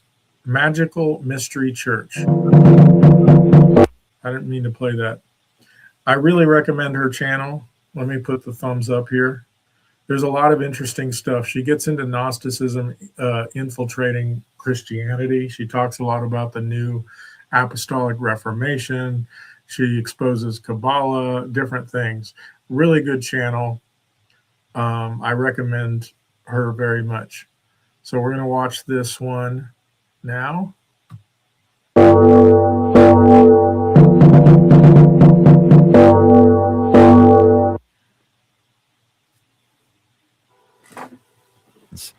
You'll notice here that Donald Trump has not asked God for forgiveness. Have you ever asked God for forgiveness? That's a tough question. I don't think in terms of, I'm a religious person. Shockingly, because people are so shocked when they find this out, I'm Protestant, I'm Presbyterian. And I go to church and I love God and I love my church. And Norman Vincent Peale, the great Norman Vincent Peale was my pastor. And Norman Vincent Peale, the great Norman Vincent Peale was my pastor. Peale is the highest order of the Freemasons and is in the Temple Architects Hall. By the way, the voice you're hearing is Chris White, who I really recommend, although he doesn't really do new stuff anymore. I think his channel is called Verse by Verse, but he does a whole series called Chris White. If you searched Chris White Mystery Babylon, he also believes that Jerusalem, or end times Jerusalem, is the great city, the whore. And I saw that before I was convinced. You know, I thought, well, it's possible, but I think it's, whatever. But then later, not because I watched his videos, but on my own study, I came to the same conclusions. But Chris White did a lot of good stuff. He's touched on many different things. So I don't know if he has its own channel, but I think it was called Verse by Verse. But if you search for that, you're going to find something else, I think. But yeah. Of Honor from ScottishRite.org. Among many heretical things this man has said, one of them is that, quote, it's not necessary to be born again. You have your way to God, I have mine. I have found eternal peace in a Shinto shrine. I've been to Shinto shrines and God is everywhere. Christ is one of the ways. God is everywhere. But perhaps his upbringing doesn't convince you. Maybe you just need to hear it from Donald's own mouth. Twice, in fact, that he doesn't need God's forgiveness. Forgiveness. I mean, I try and lead a life where I don't have to ask God for forgiveness. But I'm Protestant, I'm Presbyterian, which a lot of people are surprised to hear. I go to church. The great Norman Vincent Peale was my minister for years. The Power of Positive Thinking was fantastic. But have you ever asked God for forgiveness? I'm not sure I have.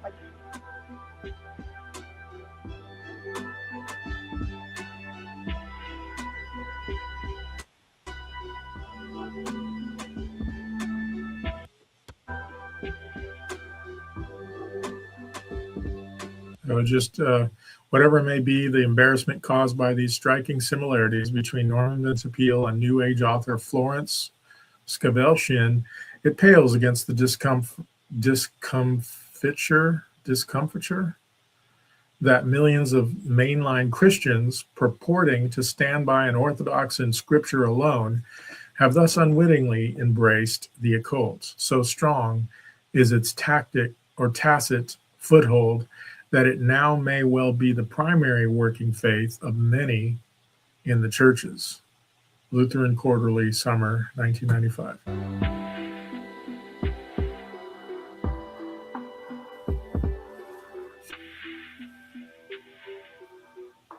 And remember, Freemasons, high-level Freemasons are Gnostics. And And Gnostics believe that Jesus did not come in the flesh because they believe everything in the flesh is bad. And First John, that we read earlier, says that the spirit of Antichrist does not believe Jesus came in the flesh. So I think First John 1 might be directly pointing to the Luciferian philosophy where they make the Christ consciousness New Age version of Jesus that's not the real Jesus, that didn't come in the flesh. Freemasonry is not a material thing. It is a science of the soul. It is not a creed or doctrine, but a universal expression of the divine wisdom, secret knowledge.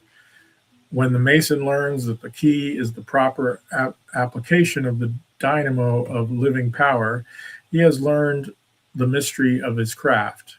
The seething energies of Lucifer are in his hands. It's talking about the Mason. The lost keys of Freemasonry.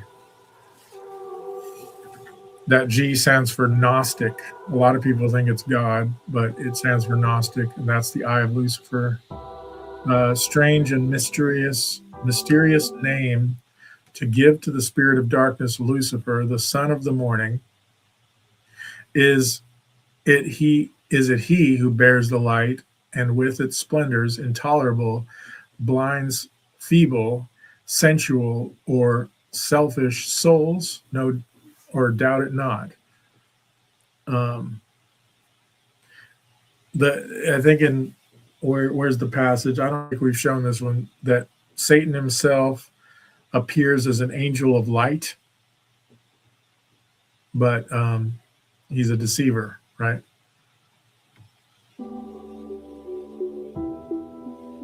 So it's a false light. Masonry, like all the religions, all the mysteries, Hermeticism and alchemy, conceals the secrets from all except the adepts and sages or the elect, and uses false explanations and misinterpretations of its symbols. Like all religions, all the mysteries, hermeneutic conceals its secrets. Okay.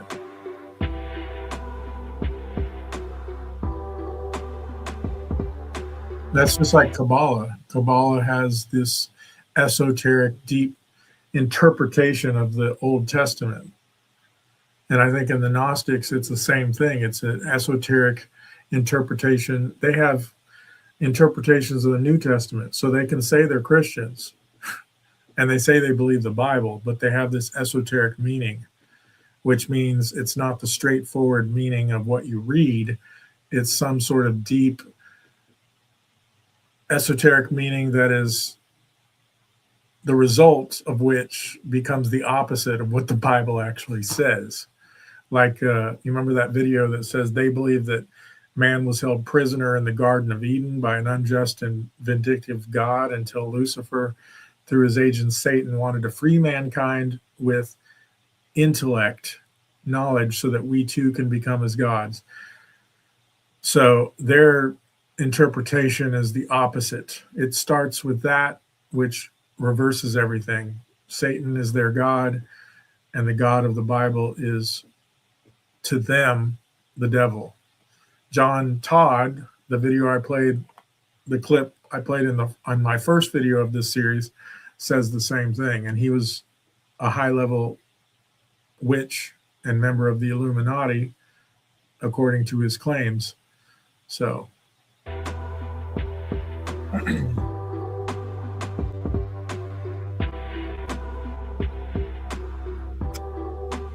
to mislead those who deserve only to be misled, to conceal the truth which it calls light from them, and to draw them away from it. Truth is not for those who are unworthy or unable to receive it. It would, or pervert it. That's Albert Pike, Morals and Dogma. He's also a high-level Freemason. Was in the 1800s. From darkness as above, so below, to light. Ordo. I think that means order out of chaos. There's that number 33, 33rd degree Mason. Yeah, and these wings that, yeah. Anyway, isn't there was a lion with eagle's wings, but it doesn't say it has two heads in the Bible. I'm trying to think if there's any. Yeah, double-headed eagle with golf clubs. Trump stands in front of. I can't really see that. Problem, reaction, solution. That's how they do things. They create problems, we react, and then they bring about the solutions that basically just gives them more power. Order out of chaos. There it is.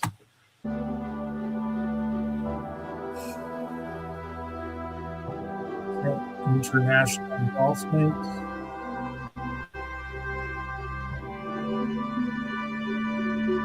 He seems to favor putting his thumb and fingertips together, pointing his hand downward. And as we look at the hand gesture, it appears to be making an inverted pyramid. He's always doing this. So the question is why? And of course, to show intellectual honesty, we must also include that maybe it's just a habit. Perhaps his fingertips This in are and of normally itself attracted. doesn't prove anything, but if you put everything together and you know their hand signals, it could mean something. But I've probably done this, so just out of habit. But is that really out of habit, or is he doing that on purpose? I don't know. Each other, and he can't help it. If that's the case, it's a subconscious thing, maybe. Or is it deliberate? It is one of the Freemasonry signs. And as we look at the images, they look deliberate.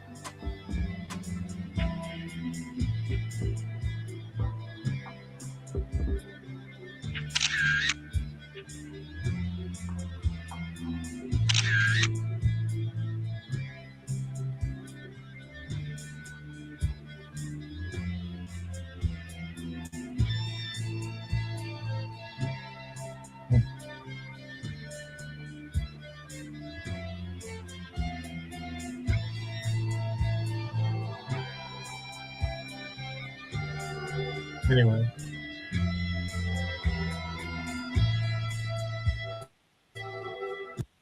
But what does that mean? What is the inverted pyramid? Well, to There's another video I want to show. Oh yeah, that signal means 666. Now, whether he's meaning it that way or not, I don't know. It's just interesting, showing all these 666s here. Let's see what this says. For such a false prophets, deceitful workers, transforming themselves into apostles of Christ, and no wonder, for Satan himself transforms himself into an angel of light. Therefore, it is no great thing if his ministers also transform themselves into ministers of righteousness, whose end will be according to their works. Yeah. I think that's it on that one. Okay. We're close to 2 hours here, but this one's 20 minutes long, but Information about any other sin. I think it's important. I don't know if I'm going to play it all, but you can find this yourself. This is Bible Prophecy with Brother Paul. I'm going to hit the thumbs up. I recommend his channel. At the very least, you know, he's convinced that Donald Trump is the Antichrist. There's another guy named James something Key. Forgot his first name. I'm not going to play this whole video, but you can watch it all yourself. This says 15 Bible verses identifying Trump as the Antichrist. So we'll watch a few minutes of this, and I recommend, if you're interested in watching it all yourself.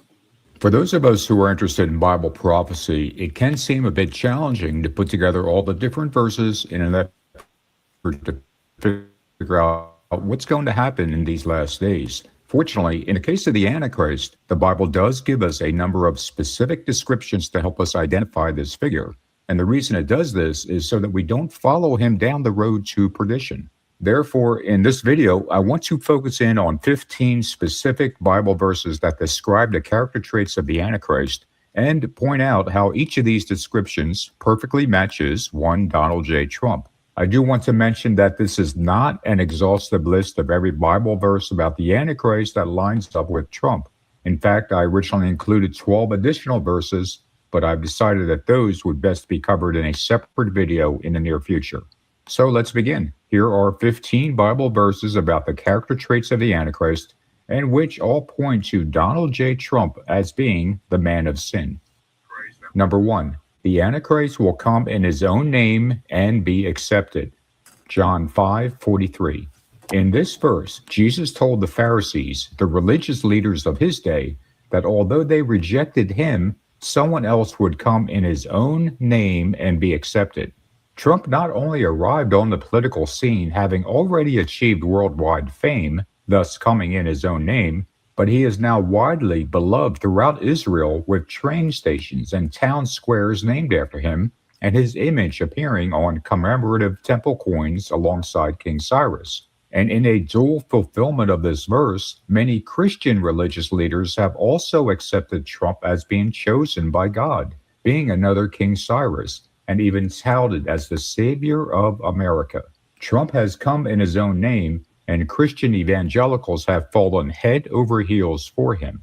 Number 2, the Antichrist has the mouth of a lion, Revelation 13:2. This verse is reinforced by Daniel 7:4, and the meaning is that the Antichrist will roar like a lion, letting everyone know that he is the king of the beast. The mouth of the Antichrist is one of his definitive qualities, and just like a lion, it is used to assert his dominance and defend his territory. This prophecy has been fulfilled by Trump almost from the moment he descended the escalator to announce his candidacy back in 2015. His constant roar has laid claim to being the king of the GOP and left his opponents afraid to say or do anything that might encourage his attacks. In an ironic twist to this prophecy being fulfilled, many of Trump's supporters have actually embraced him being portrayed as a lion, blissfully unaware that 1 Peter 5:8 describes Satan as a lion walking about seeking someone to devour. Number 3, the Antichrist is arrogant and magnifies himself above others. Daniel 8:25. This verse is reinforced by Daniel 11:36. And both of these verses talk about the Antichrist as being extremely arrogant, someone who is filled with excessive pride about himself and utter contempt for others. And indeed, Trump's arrogance is on full display whenever he speaks. He denigrates others in order to elevate himself and views himself as superior to those around him. If he actually compliments another person, it is only because they first praised him in some manner. Trump's extreme arrogance is never more obvious than after he's been publicly criticized, as he responds by not only lauding his own accomplishments, including greatly magnifying them, but simultaneously belittling his critics. Number 4, the Antichrist is extremely boastful. Daniel 7:8. This verse is also reinforced by Revelation 13:5. While the previous verse described the arrogance of the Antichrist, which is his excessive pride, he is also extraordinarily boastful, meaning he incessantly brags about himself.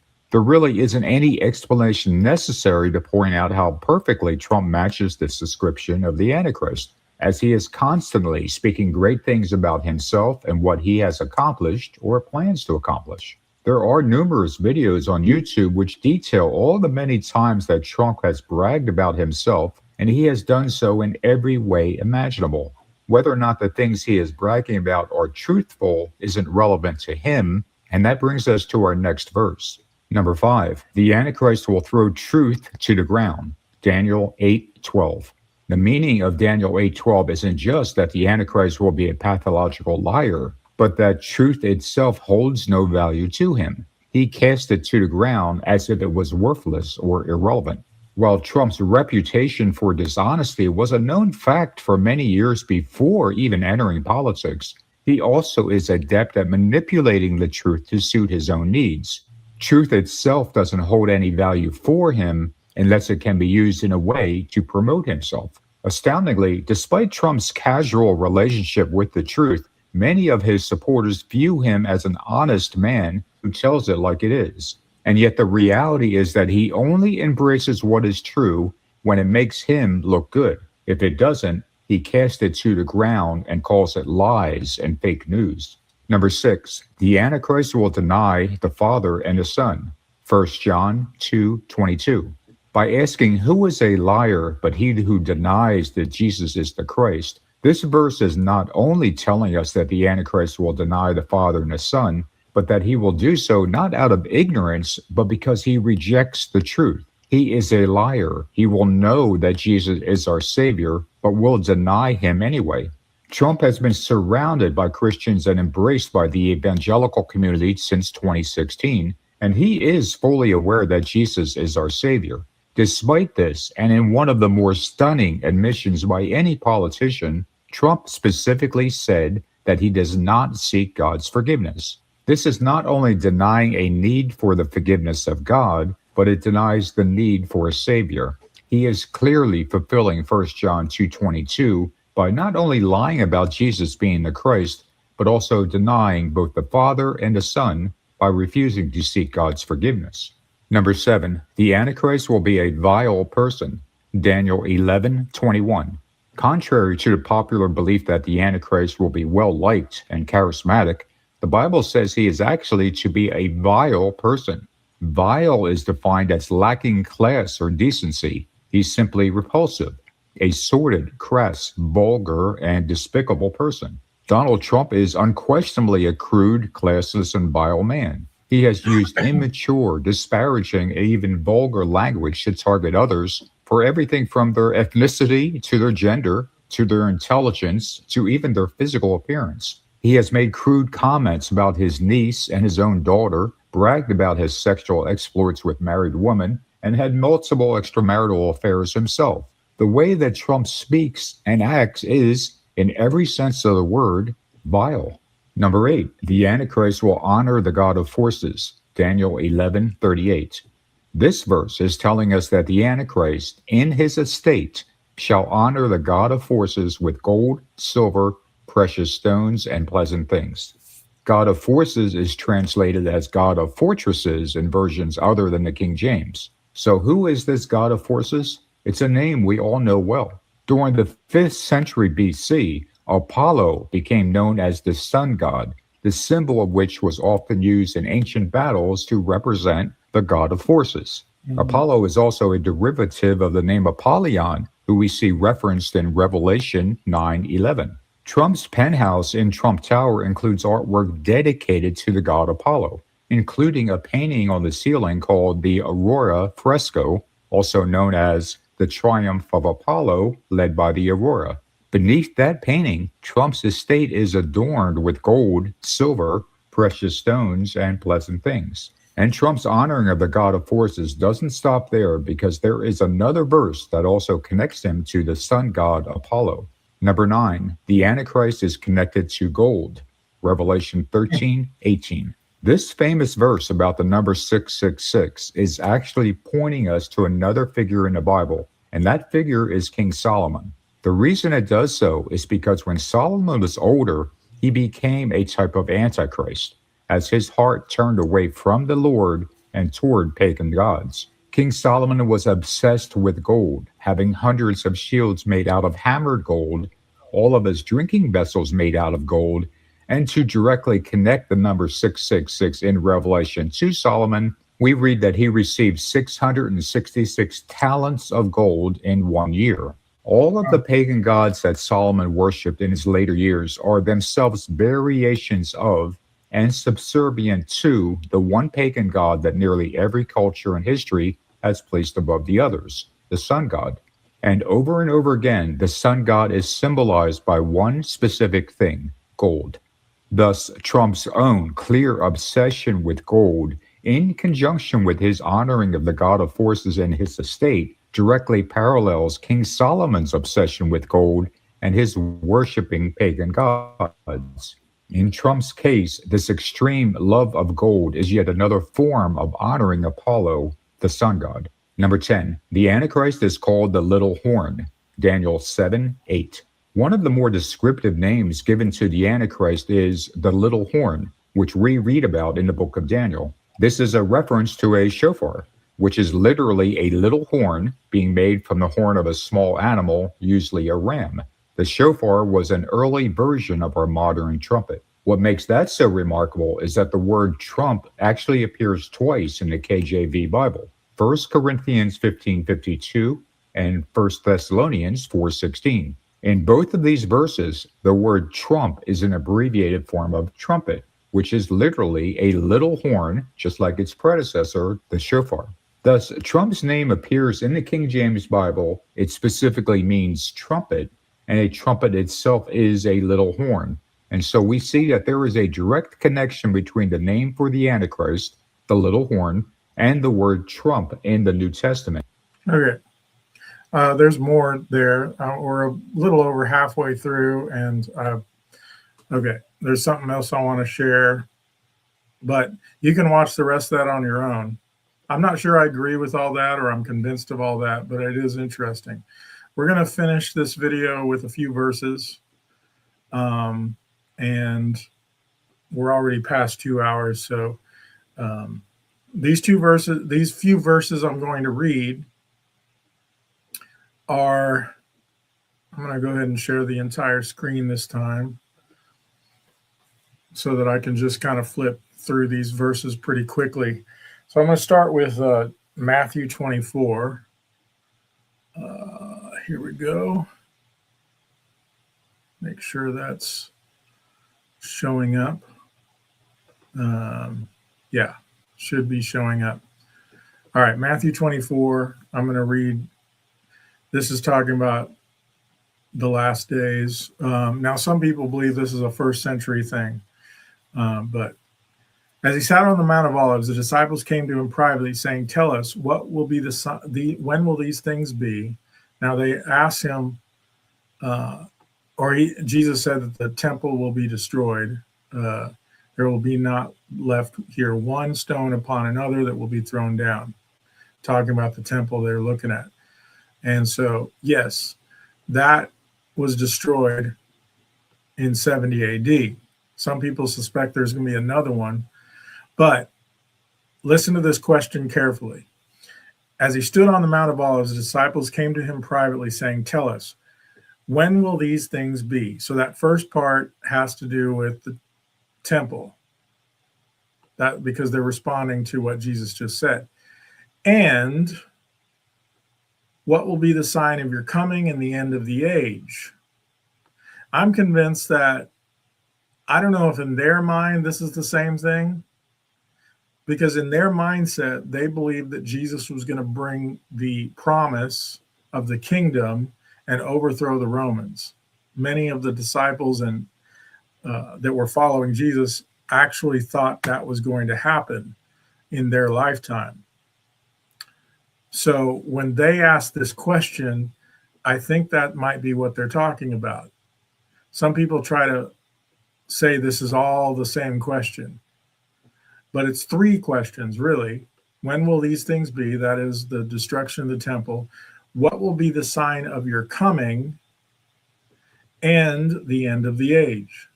And Jesus answered them, "See that no one leads you astray, for many will come in my name, saying, 'I am the Christ,' and they will lead many astray. And you will hear of wars and rumors of wars. See that you are not alarmed, for this must take place, but the end is not yet. For nation will rise against nation and kingdom against kingdom, and there will be famines and earthquakes in various places. All these are but the beginnings of the birth pains." Now, it is interesting because in the four horsemen of the apocalypse, you have conquering and to conquer, you have famines and the economic collapse, and then you have wars. So it is interesting that he uses all of that. But the beginning of birth pangs indicates birth pains increase in frequency as you get closer to the birth. So I've always taken this, I've heard this explanation. I think it makes sense because a lot of these things have taken place throughout history. Wars, famines, all this stuff, earthquakes. It's not like these are things that just started happening or something. But birth pains indicates they increase in frequency as you get closer to the birth. Then they would deliver you up to tribulation and put you to death. And you will be hated by all nations for my name's sake. Now, this did happen in the first century. I don't think it's actually stopped, though, because in Muslim countries, communist countries, Christians are being put to death to this day. The question is, will this happen on a global scale? And I believe it will. And then many will fall away and betray one another and hate one another, and many false prophets will arise and lead many astray. Now, what I mentioned about the first century, I think there's dual fulfillments in prophecy. I'm convinced of that. And many false prophets will arise and lead many astray, and because lawlessness will be increased, the love of many will grow cold, but the one who endures to the end will be saved. Now, this is a huge sign that we're near the end. And this gospel of the kingdom will be proclaimed throughout the whole world as a testimony to all nations, and then the end will come. In the first century, they might say in the Roman Empire is the whole world. But I think now you could say literally across the globe. So when you see the abomination of desolation spoken of by the prophet Daniel standing in the holy place, let the reader understand. Okay, let's pause there. We're going to go to Daniel, chapter 12? I believe this is where it talks about this. No, Daniel 9. Okay. Let's see, we're talking about the abomination of desolation. Let's see here. I think, verse 24.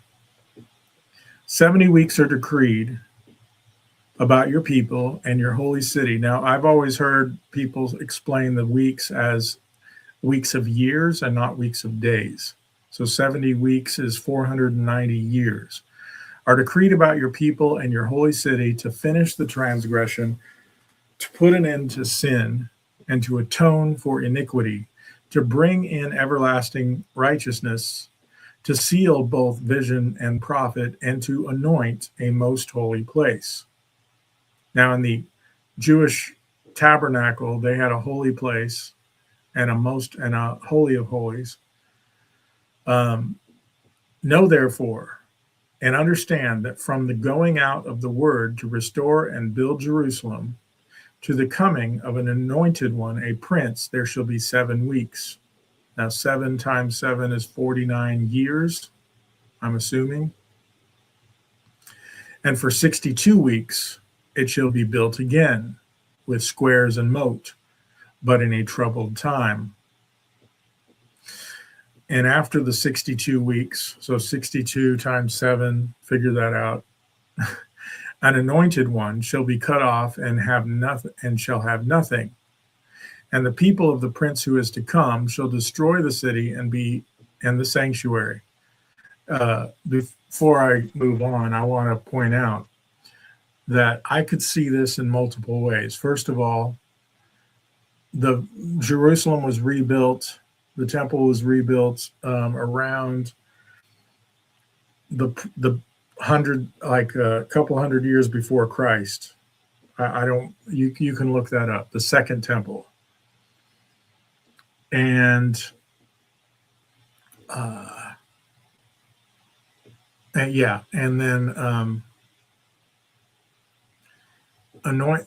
So this anointed one could be referring to Jesus in his first coming. Build Jerusalem to the coming of an anointed one, a prince. There shall be 7 weeks, so 49 years. And for 62 weeks, it shall be built again. with squares and moat. I believe it's probably like 420 years.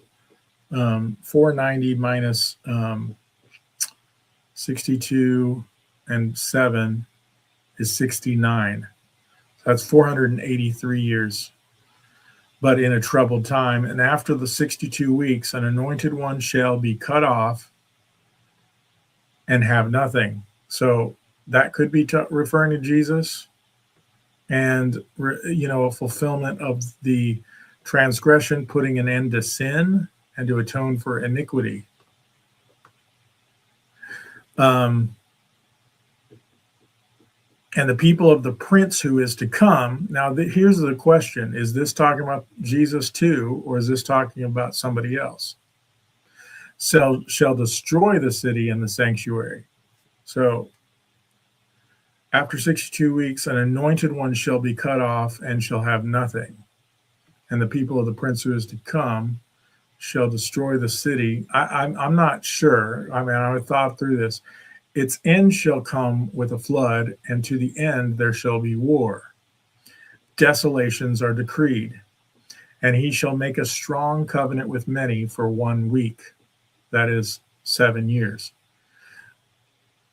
Many futurist Christians believe that this final 7 years, this final week of the 70 weeks, is split off from the first 69 weeks.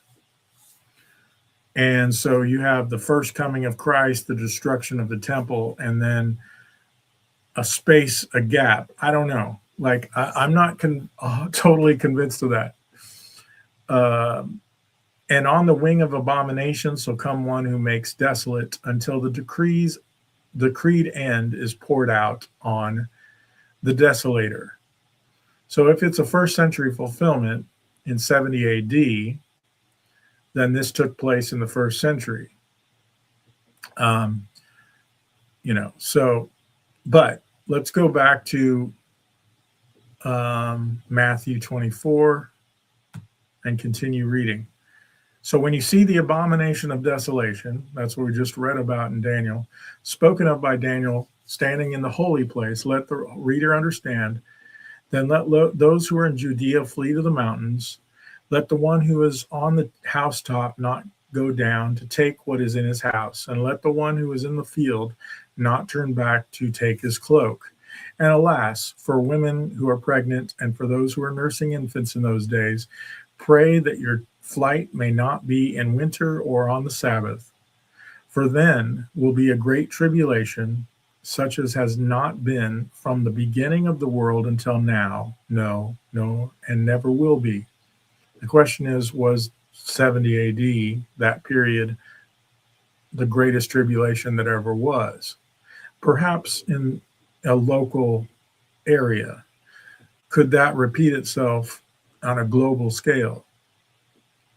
So, and if those days had not been cut short, no human being would be saved. But for the sake of the elect, those days will be cut short. Then if anyone says to you, look, here is the Christ, or there he is, do not believe it.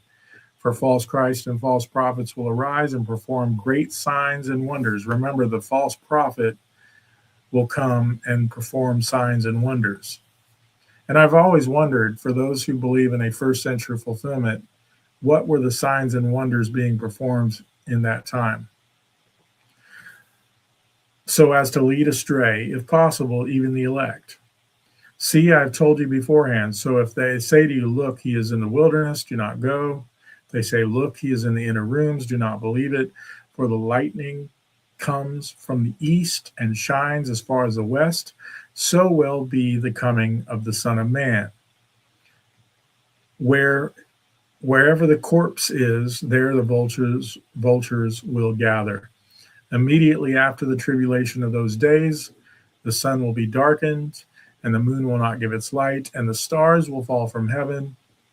Remember, that's one thing we read earlier, Revelation 12, a third of the stars come down, but I think this might be a separate thing. I'm not sure. And the powers of heavens will be shaken. Then will appear in heaven the sign of the Son of Man, and then all the tribes of the earth will mourn. That's another thing that I'm not sure you could say happened in 70 AD, that all the tribes of the earth shall mourn. And they will see the Son of Man coming in the clouds of heaven with power and great glory, and he will send out his angels with a loud trumpet call, and they will gather together his elect, the four winds, from one end of heaven to the other. I think I read past what I planned to read there. Ephesians 6. All right, we're going to end up on a bit of a more encouraging note. I know this is really long. We're just a few more verses that I'm going to read. Finally, brethren, be strong in the Lord, in the strength of his might, put on the whole armor of God, that you may be able to stand against the schemes of the devil.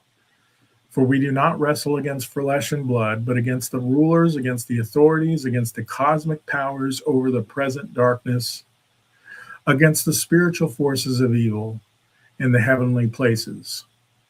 Therefore, take up the whole armor of God, that you may be able to withstand an evil day, and having done all, to stand firm. Stand therefore, having righteousness, and as shoes for your feet, having put on the readiness given by the gospel of peace.